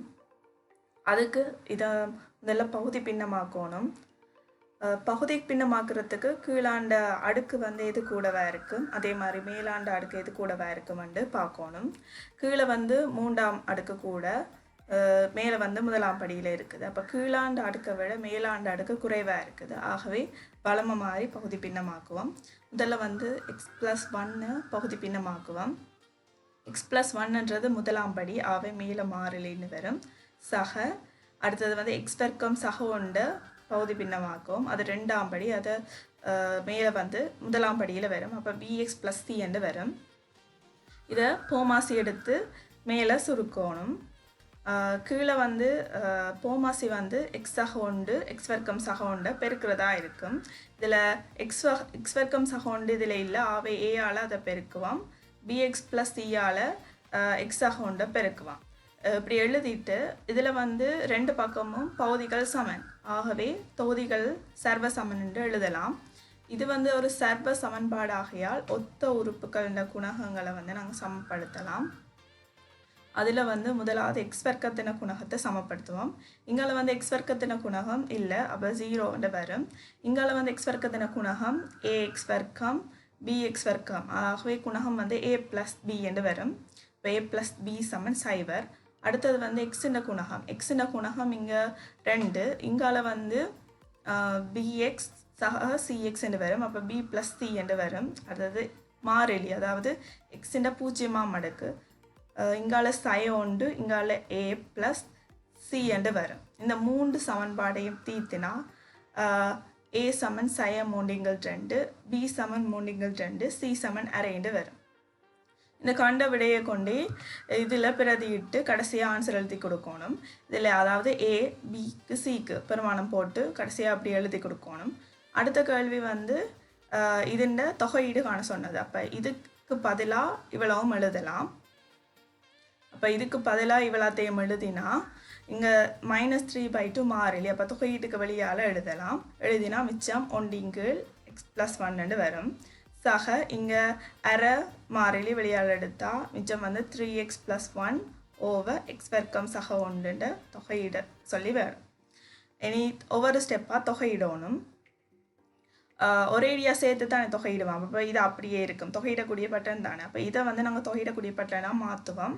இப்போ கீழே வந்து எக்ஸ் வர்க்கம் சக 1 2ஆம் படியில் இருக்குது, மேலே 1ஆம் படியில் இருந்தால் அது தொகையிடக்கூடிய மாதிரி மாற்றணும். அதாவது கீழாண்ட வகையீடு வந்து 2x. அப்போ 2x மேலே வந்தால் ஈஸியாக தொகையிடலாம். அப்போ இதை தனித்தனியாக உடைப்போம்.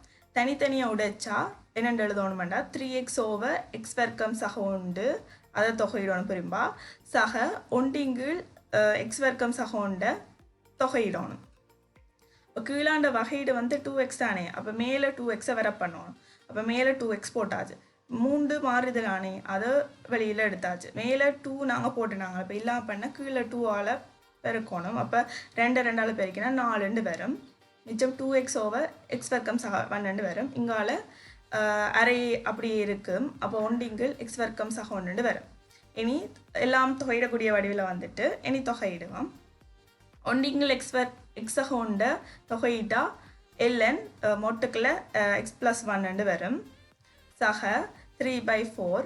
இப்போ கீழாண்ட வகையீடு மேலே இருந்தால் அது இந்த தொகையீடு வந்து என்னென்னா lnக்கு கீழாண்டு வரும். அப்போ எக்ஸ் வர்க்கம் சக 1 இதில் வந்து மொட் போட தேவையில்லை. ஏன்டா எக்ஸ் வர்க்கம்ன்றது நிறைவர்க்கம் நேர்கணியம் தானே, அப்போ அதோட ஒன்றை கூட்டுறது நேர்கணியம். அப்போ இதில் மொட் போட தேவையில்லை. சக இதில் 1 x வர்க்கம் சக 1 தொகையீடு வந்து tan இன்வர்ஸ் x என்று வரும். சக இங்கால மாறிலி c என்றது.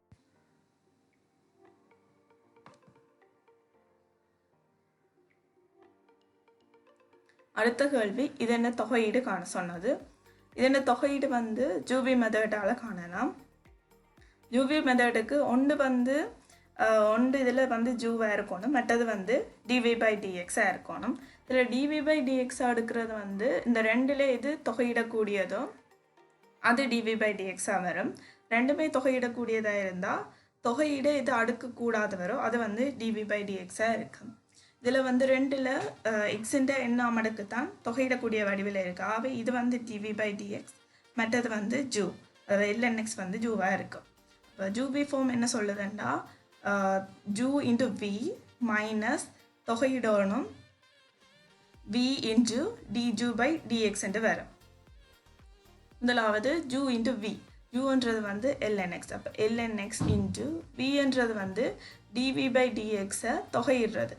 xன்ற எண்ணாம் எடுக்க தொகையிட்டா xன்ற n plus 1 over n plus 1 minus தொகையிடணும் v.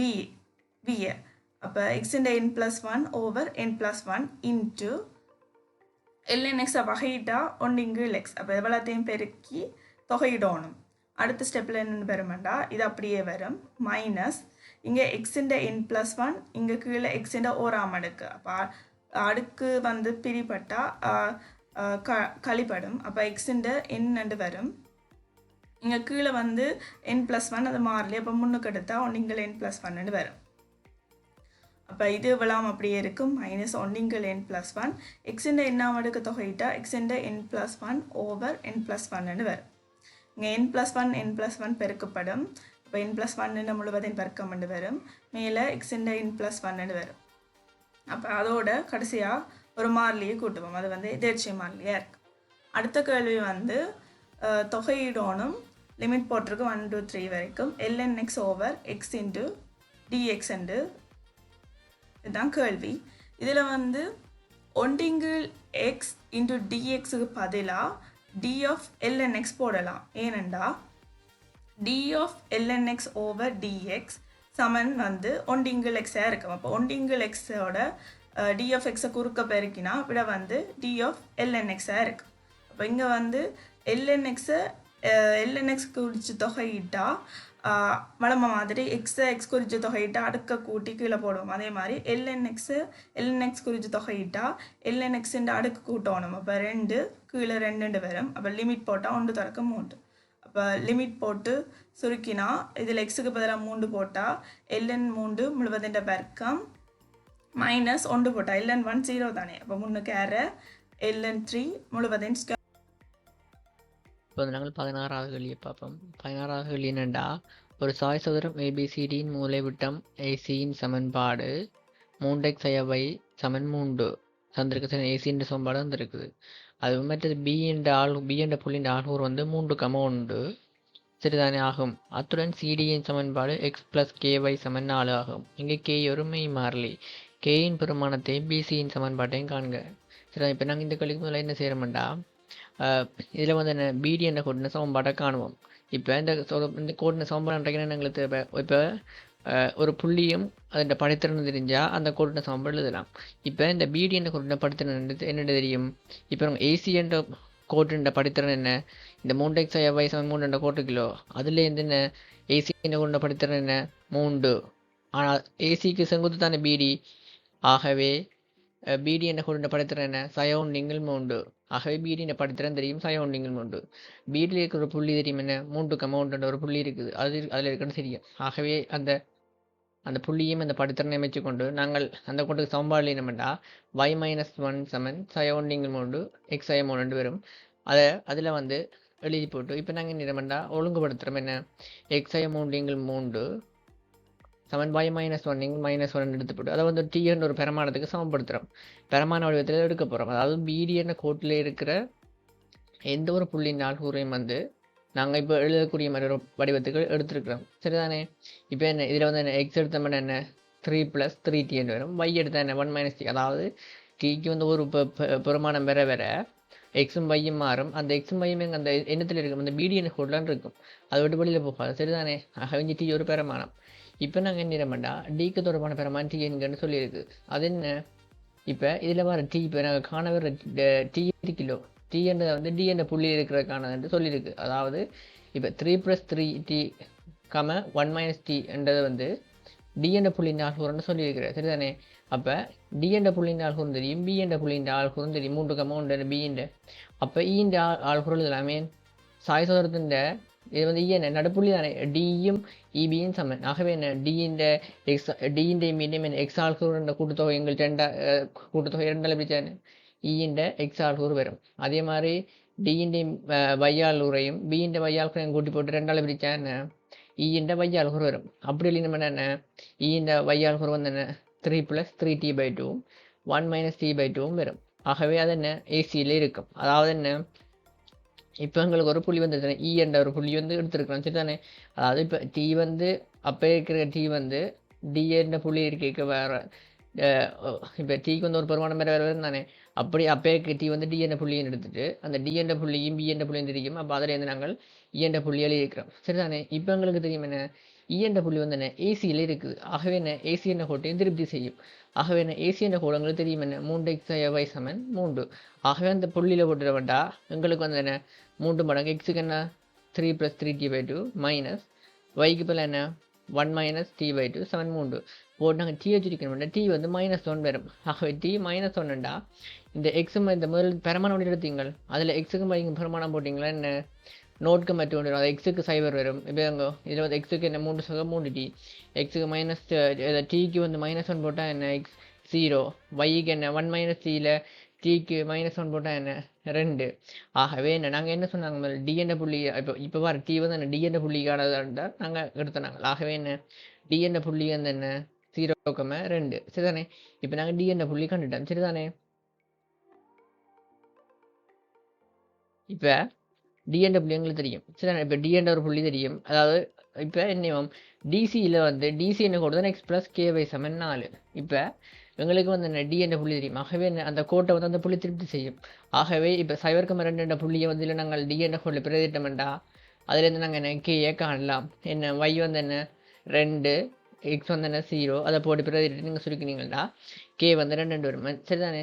ஆகவே ஒரு இலகுவான புள்ளி சரிதானே. அடுத்த கிட்ட பிசி என்ற சமன்பாடு கேட்டிருந்தவர். இப்போ நாங்கள் என்ன டிசி என்ற சமன்பாடு கண்டுட்டோம். என்ன எக்ஸ் ப்ளஸ் கேஒய் வந்து 4 சமன் 4 இருக்கு. இப்போ வந்து என்ன அது வந்து இப்போ கே வந்து 2 கண்டாங்க. ஆகவே என்ன எக்ஸ் ப்ளஸ் 2y சமன் 4 டிசி என்ற கோடு தெரியும். அதே மாதிரி எங்களுக்கு ஏசி என்ற கோடும் தெரியும். 2 கோட்டையும் தீர்த்தமெண்டா எங்களுக்கு எந்த புள்ளி வரும் சி என்ற புள்ளி வரும். அதான் இந்த 2 கோட்டையும் மேலே வந்து என்ன தீர்த்து இருக்கிறார் சரிதானே. இது தீர்த்துட்டு சி என்ற புள்ளி வந்து கண்டுக்கிறார் என்ன 10 9 சரிதானே. இப்போ சி என்ற புள்ளி தெரியும் உங்களுக்கு. இப்போ சி என்ற புள்ளியும் தெரியும் பி என்ற புள்ளியும் தெரியும் சரிதானே. அப்போ அந்த 2 புள்ளியையும் வச்சு நாங்கள் இப்போ பிசி என்ன கொண்ட சமன்பாடு எழுதினோம்டா இப்போ எழுதிட்டோம்டா என்ன y - 1 சமன் 2 கிலோ 11 x - 3 வரும். அதாவது படித்திறங்களை வித்தியாசம் உங்களுக்கு சமன்பாடு போமே தெரியும் தானே. அதில் வந்து இந்த 2 புள்ளியை வச்சு எழுதினோம்டா இந்த உடைய சுருக்கினீங்கன்னா என்ன கடைசியாக 2x + y 2x + 11y சமன் 17 வரும். மிக இலகுவான ஒரு கேள்வி.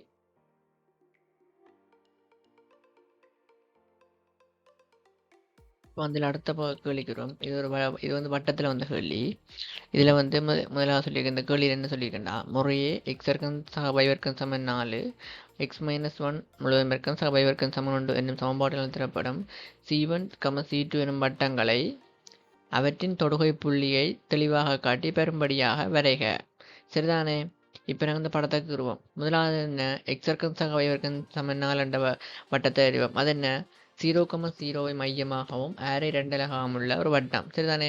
அதான் C1 என்ற வட்டம் இங்கே பெரிய வட்டம் ஆரே வந்து 2 மையம் வந்து என்ன 0,0 சரிதானே. அடுத்து என்ன x - 1 என்ற வர்க்கம் சக y வர்க்கம் சமன் 1 என்ற வட்டம்.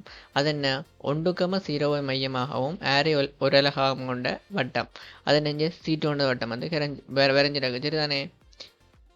இப்போ இதில் வரைஞ்சிருக்கு சரி ஓகே. இப்போ வந்து அடுத்த தொடர்ந்து வாசிப்போம். ஒரு வட்டம் C3 ஆனது C1ஐ உள்ளேயும் C2ஐ வெளியேயும் தொடுகின்றது.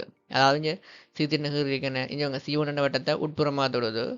அது C2 வட்டத்தை என்ன வெளிப்புறமாக தொடுது. அதுதான் C3 என்ற வட்டம் கீறி கிடக்கு சரிதானே. இப்போ என்ன சொல்லியிருக்கு C3யின் மையம் வளையி 8x வர்க்கம் சக 9y வர்க்கம் 8x 16 சமன் 0 இதன் மேலே இருக்கின்றன காட்ட சொல்லியிருக்கு. இப்போ நாங்கள் இந்த கேள்விக்கு வருவோம். இப்போ என்ன முதலாவது எழுதுவோம் இல்லை C3. இப்போ வந்து என்ன C3 என்ற வந்து என்ன C1 உட்புறமாக தொடுது. ஆகவே என்ன இப்போ எங்களுக்கு இந்த C3யில் வந்து இந்த C1 ஆரே என்ன 2 அலகு. ஆகவே 2 சய இந்த R1 என்ன இது இந்த R1.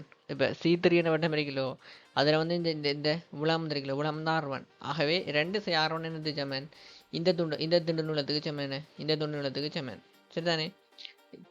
இந்த துண்டு என்ன ருட்டுக்கு எக்ஸ் நோட் வர்க்கம் சக ஒய் நோட் வர்க்கம். ஏன் இங்கே 0 இருக்குது, இங்கே வந்து எக்ஸ் நோட் ஒய் நோட் புள்ளி இருக்குது. அப்போ என்ன எங்களுக்கு ரெண்டு புள்ளி தெரிஞ்சால் அது கோட்டு துண்டு நீளம் எழுத தெரியும் என்ன. ஆகவே ருட்டுக்கு என்ன எக்ஸ் நோட் வர்க்கம் சக ஒய் நோட் வர்க்கம் வரும். ஆகவே அதை சமப்படுத்தி முதலாவது வந்து முதலாவது சமம் எழுதிட்டோம். சரிதானே. அடுத்து என்ன, C3 ஆனது C2 வெளிப்புறமாக தொடுமெனின். சரியோ. இப்போ என்ன, இந்த உள்ளே இருக்கிற 2 வட்டம் இருக்குல்லோ, 2 வெளிப்புறமாக தொடுது. இப்போ என்ன, இந்த C2 வட்டம் இருக்குல்லோ அது நேரம் என்ன 1. சரியோ. அதோடு இப்போ என்ன மற்ற C3 என்ற வட்டம் இருக்குல்லோ அது நேரம் என்ன R1. சரிதானே. 2 கூட்டுற என்ன 1 + R1. அது என்னத்துக்கு சமன், இதுண்ட மையம் அதாவது C2 மையம் வந்து என்ன 1,0. C2 மையம் 1,0. C3 மையம் என்ன X0, Y0. சரிதானே.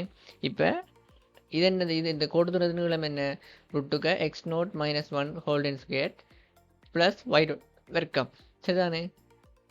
இப்போ 2 சமன்பாடு ஈட்டம். இப்போ என்ன இதை சுருக்குவோம். இப்போ என்ன, இந்த 2 சமன்பாடும் கூட்டுனீங்களா என்ன வரும், 2 3 3 சக R1 சக R1 வெட்டுப்படும் இடக்கை பக்கத்தில் என்ன. ஆகவே 3 சமன் மிச்சம் அப்படின்னா அப்படியே வரும். சரிதானே. இப்போ என்ன நிறம்,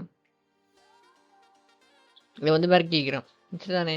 இதை வர்க்கிச்சிட்டு அதாவது இந்த ரூட் ஆஃப் X0 - 1 முழுவதும் வர்க்கம் Y0 வர்க்கம் இருக்கிறோ அதை வந்து நாங்கள் ஒரு சைடு வச்சுக்கொண்டு மற்ற பக்கம் என்ன 3 சய X0 வர்க்கம் சக 3 சய ரூட்டுக்கு X0 வர்க்கம் சக Y0 வர்க்கத்தை கொண்டு போயிட்டு வர்க்கிக்கிறோம். வர்க்கிச்சு போட்டு சுருக்கினா என்ன எங்களுக்கு வந்து என்ன இப்போ வந்து என்ன ஒரே ஒரு ரூட் தான் வருது. இந்த அந்த இதில் இருக்க ஒரு ரூட் தான் வருது. இப்போ என்ன மிச்சத்தை சுருக்கிட்டு திருப்பி என்ன அந்த மிச்சமாக இருக்கிற வர்க்கம் மூலம் இருக்கலோ அதை மட்டும் தனியாக ஒரு பக்கம் கொண்டு வந்துட்டு இங்கே இதில் கொண்டு வந்துட்டு திருப்ப வர்க்கிக்கிறோம். திருப்ப வர்க்கிச்சு சுருக்கினீங்களா அது வந்து சுருக்கல். இந்த ரெண்டும் தான் நீங்கள் இந்த 2 சமன்பாடு இருக்கிறீங்களா அதான் நீங்கள் வட்டத்தை வச்சு எடுக்கிற சமன்பாடு. அதுவும் என்ன நேர்கோட்டை தான். சரிதானே. எடுத்துகிட்டு சுருக்கினீங்களா கடைசியாக வந்து என்ன 8x0 இருக்கும் சக 9 y0 இருக்கும் சக 8x0 சக 16 சமன் 0 வரும். அதுதான் நாங்கள் மேலே இருந்த சமன்பாடு. ஆகவே என்ன இதில் X0 y0 என்ன C3 மையம். சரிதானே. ஆகவே என்ன இதில் இருந்து என்ன X0 y0 வலையில் கிடப்பதால் இந்த சமன்பாடு திருப்தி செய்யும். சரிதானே. அதாவது இந்த சமன்பாடில் இருக்கும்.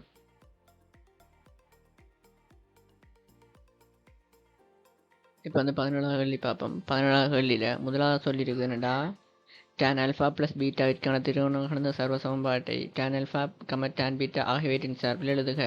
அது ஒரு நேரடி கேள்வி. இப்போ நாங்கள் அதுக்கு விரிவில் என்ன பண்ணேன், tan ஆல்ஃபா ப்ளஸ் பீட்டா சமன் tan alpha plus tan beta கீழே 1 - tan ஆல்ஃபா tan பீட்டான்னு வரும். ஒரு நேரடி கேள்வி. அப்புறம் என்ன சொல்லியிருக்கு, இதிலிருந்து tan 2 தீட்டாவை tan தீட்டாவின் சார்பை பெற்று இப்போ என்ன tan 2 தீட்டா எடுப்போம். இப்போ tan 2 தீட்டான்னு எழுதலாம். அது இப்போ ஆல்ஃபா சமன் பீட்டா சமன் தீட்டான்னு எடுத்தோம்டா அப்போ என்ன tan தீட்டா ப்ளஸ் தீட்டான்னு வரும், tan 2 தீட்டான்னு வரும்.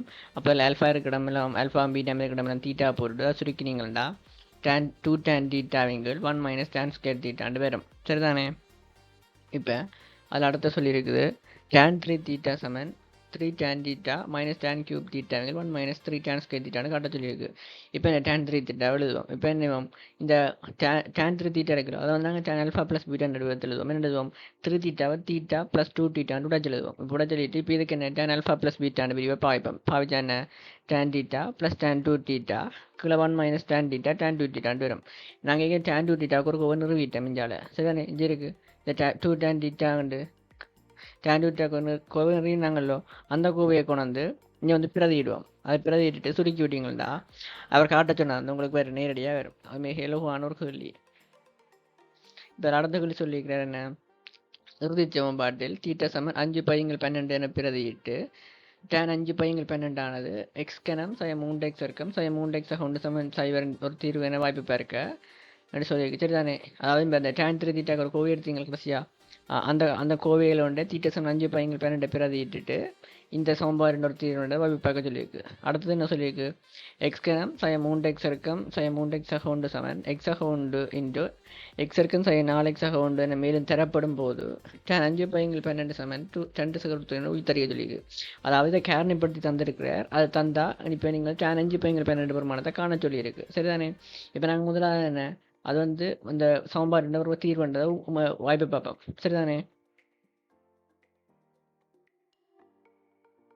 ரைட். இப்போ என்ன அந்த சமன்பாடில் தீட்டாக்கு பதிலாக 5 பையங்க இப்போ போடுவோம் டேன் 3 தீட்டாக்கு போட்டால் டேன் 3 தீட்டாக்கு பதிலாக போட்டால் டேன் 5 பையங்க 4 வரும் மற்ற அந்த சம்பாடில் மற்ற டேன் தீட்டா வரணும் எல்லாம் டேன் 5 பையங்க 12 வரும் இப்போ என்ன இதை நாங்கள் குறுக்க டேன் 5 பையங்க 4 என்னது சமன் ஒன்றுக்கு சமன் ஏதாவது ரீசனாக போட்டிருக்கோம் அது நேரடியாக இந்த சம்பாடில் எப்படியா அது டேன் 5 பையங்க 4 சமம் ஒன்று எடுத்திருக்கும் இல்லையோ அதை வந்து பிராக்கெட்டு கூட்டி எழுதி காட்டிருக்கு சரிதானே ஆகவே டேன் 5 பையங்க 4 ஒன்றுக்கு சமன் இப்போ டேன் 5 பையனா ஒன்று சமன் இல்லோ இப்போ அந்த சம்பாடை குறுக்க வரைக்கும் ஒரு பக்கத்துக்கு கொண்டு வந்து எழுவாக்கினா இந்த சமன்பாடு வரும் டேன் கணம் 5 பையங்கள் 12 சய 3 டேன் வர்க்கம் 5 பையங்கள் 12 சய 3 டேன் 5 பையங்கள் 12 சக 1 சமன் 0 இப்போ என்ன அது அந்த வடிவத்தில் இருக்குது அதாவது எக்ஸ் கணம் சய 3 எக்ஸ் வர்க்கம் சய 3 எக்ஸ் சக 1 சமன் 0 வடிவத்தில் இருக்கிறோ ஆகவே டேன் 5 பையங்கள் 12 என்பது எக்ஸ் கணம் சய 3 எக்ஸ் வர்க்கம் சய 3 எக்ஸ் சக 1 சமன் 0 இன் தீர்வாகும் சரிதானே இப்போ தீர்வுன்றதை காட்டிட்டோம் இப்போ என்ன இந்த கேன் இப்படி தந்துடலோ அதுலேருந்து நாங்கள் இப்போ என்ன டேன் 5 பையங்கள் 12 ஒரு மடங்கானவணும்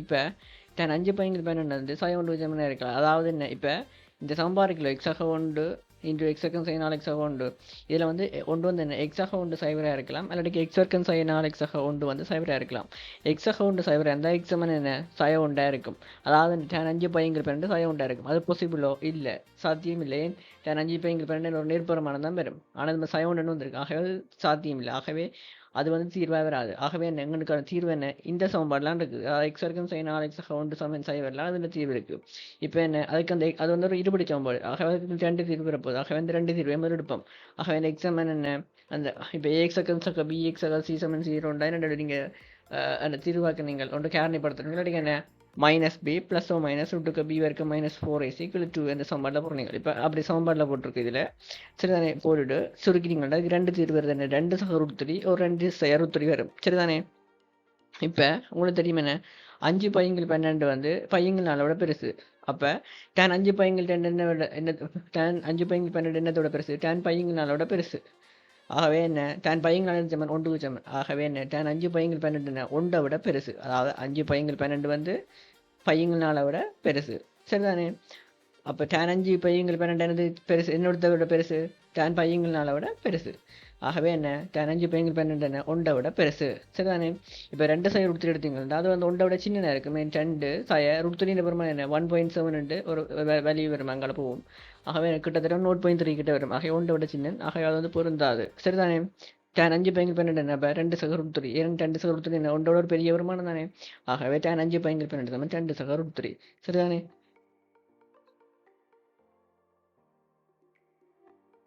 இதில் வந்து பி பார்ட் பார்ப்போம் பி பார்ட்டில் முதல்ல என்ன சொல்லியிருக்கேன்டா ஏ என்ற கோணம் வந்து சை வரைக்கும் பைக்கு மட்டும் இருக்கேக்க டேன் வரைக்குமே போயிட்டு வந்து 1 - cos எங்கள் 1 + cos சமன் ரெண்டு காட்ட சொல்லியிருக்கு சரிதானே இப்போ அதில் விளக்கை பக்கத்தில் இருப்போம் விளக்கை பக்கம் என்ன 1 - cos எங்கள் 1 + cos 1 - cos நாங்கள் எழுதலாம் 2 sin வர்க்கம் a/2 எழுதலாம் சரிதானே 1 + cos எழுதலாம் 2 cos வர்க்கம் a/2 எழுதலாம் இப்போ என்ன மேலே இருக்கிற 2 கீழே இருக்கிற 2 மட்டுப்பட்டா என்ன மிஞ்சும் sin வர்க்கம் a/2 எங்கள் cos வர்க்கம் a/2 மிஞ்சும் அது என்னது சமன் tan வர்க்கம் a/2 அது ஒரு இலகுவான நிறுவல் இது வந்து நிறுவிட்டோம் சரிதானே அடுத்து சொல்லிக்கிறேன் வழக்கமான குறிப்பிட்டல் ஒரு முக்கோண ஏபிசிக்கு கொசைன் நெறியை பயன்படுத்தி இப்படி ஒரு கோவையை காட்ட சொல்லியிருக்கு சரிதானே உங்களுக்கு நம்ம கொசைன் நிறைய பயன்படுத்தியிருக்கு கொசைன் நிறைய எழுதுவோம் என்ன கொசைன் நிறைய என்ன a வர்க்கம் சமன் b வர்க்கம் சக c வர்க்கம் ஸோ 2bc கொசே சரிதானே அதாவது அதில் கொசை எழுவாய் ஆக்கிறீங்கள்டா என்ன மைனஸ் எவ்வளோ எடுத்தலிக்குதுல சரிதானே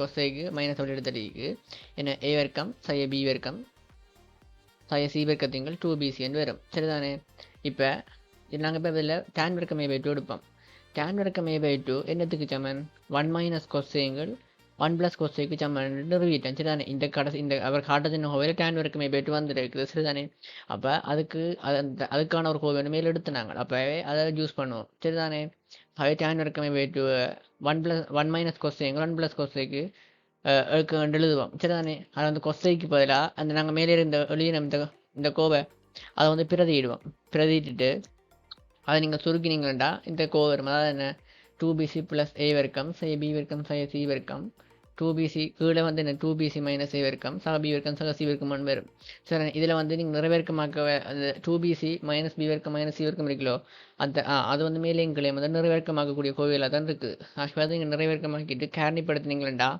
இந்த கோவை வரும் பிறகு என்ன நீங்கள் அதை குறுக்க வரைக்கும் விட்டீங்களா அவர் காட்ட சொன்ன வந்து வரும் மிக இலகுவான ஒரு கேள்வி சரிதானே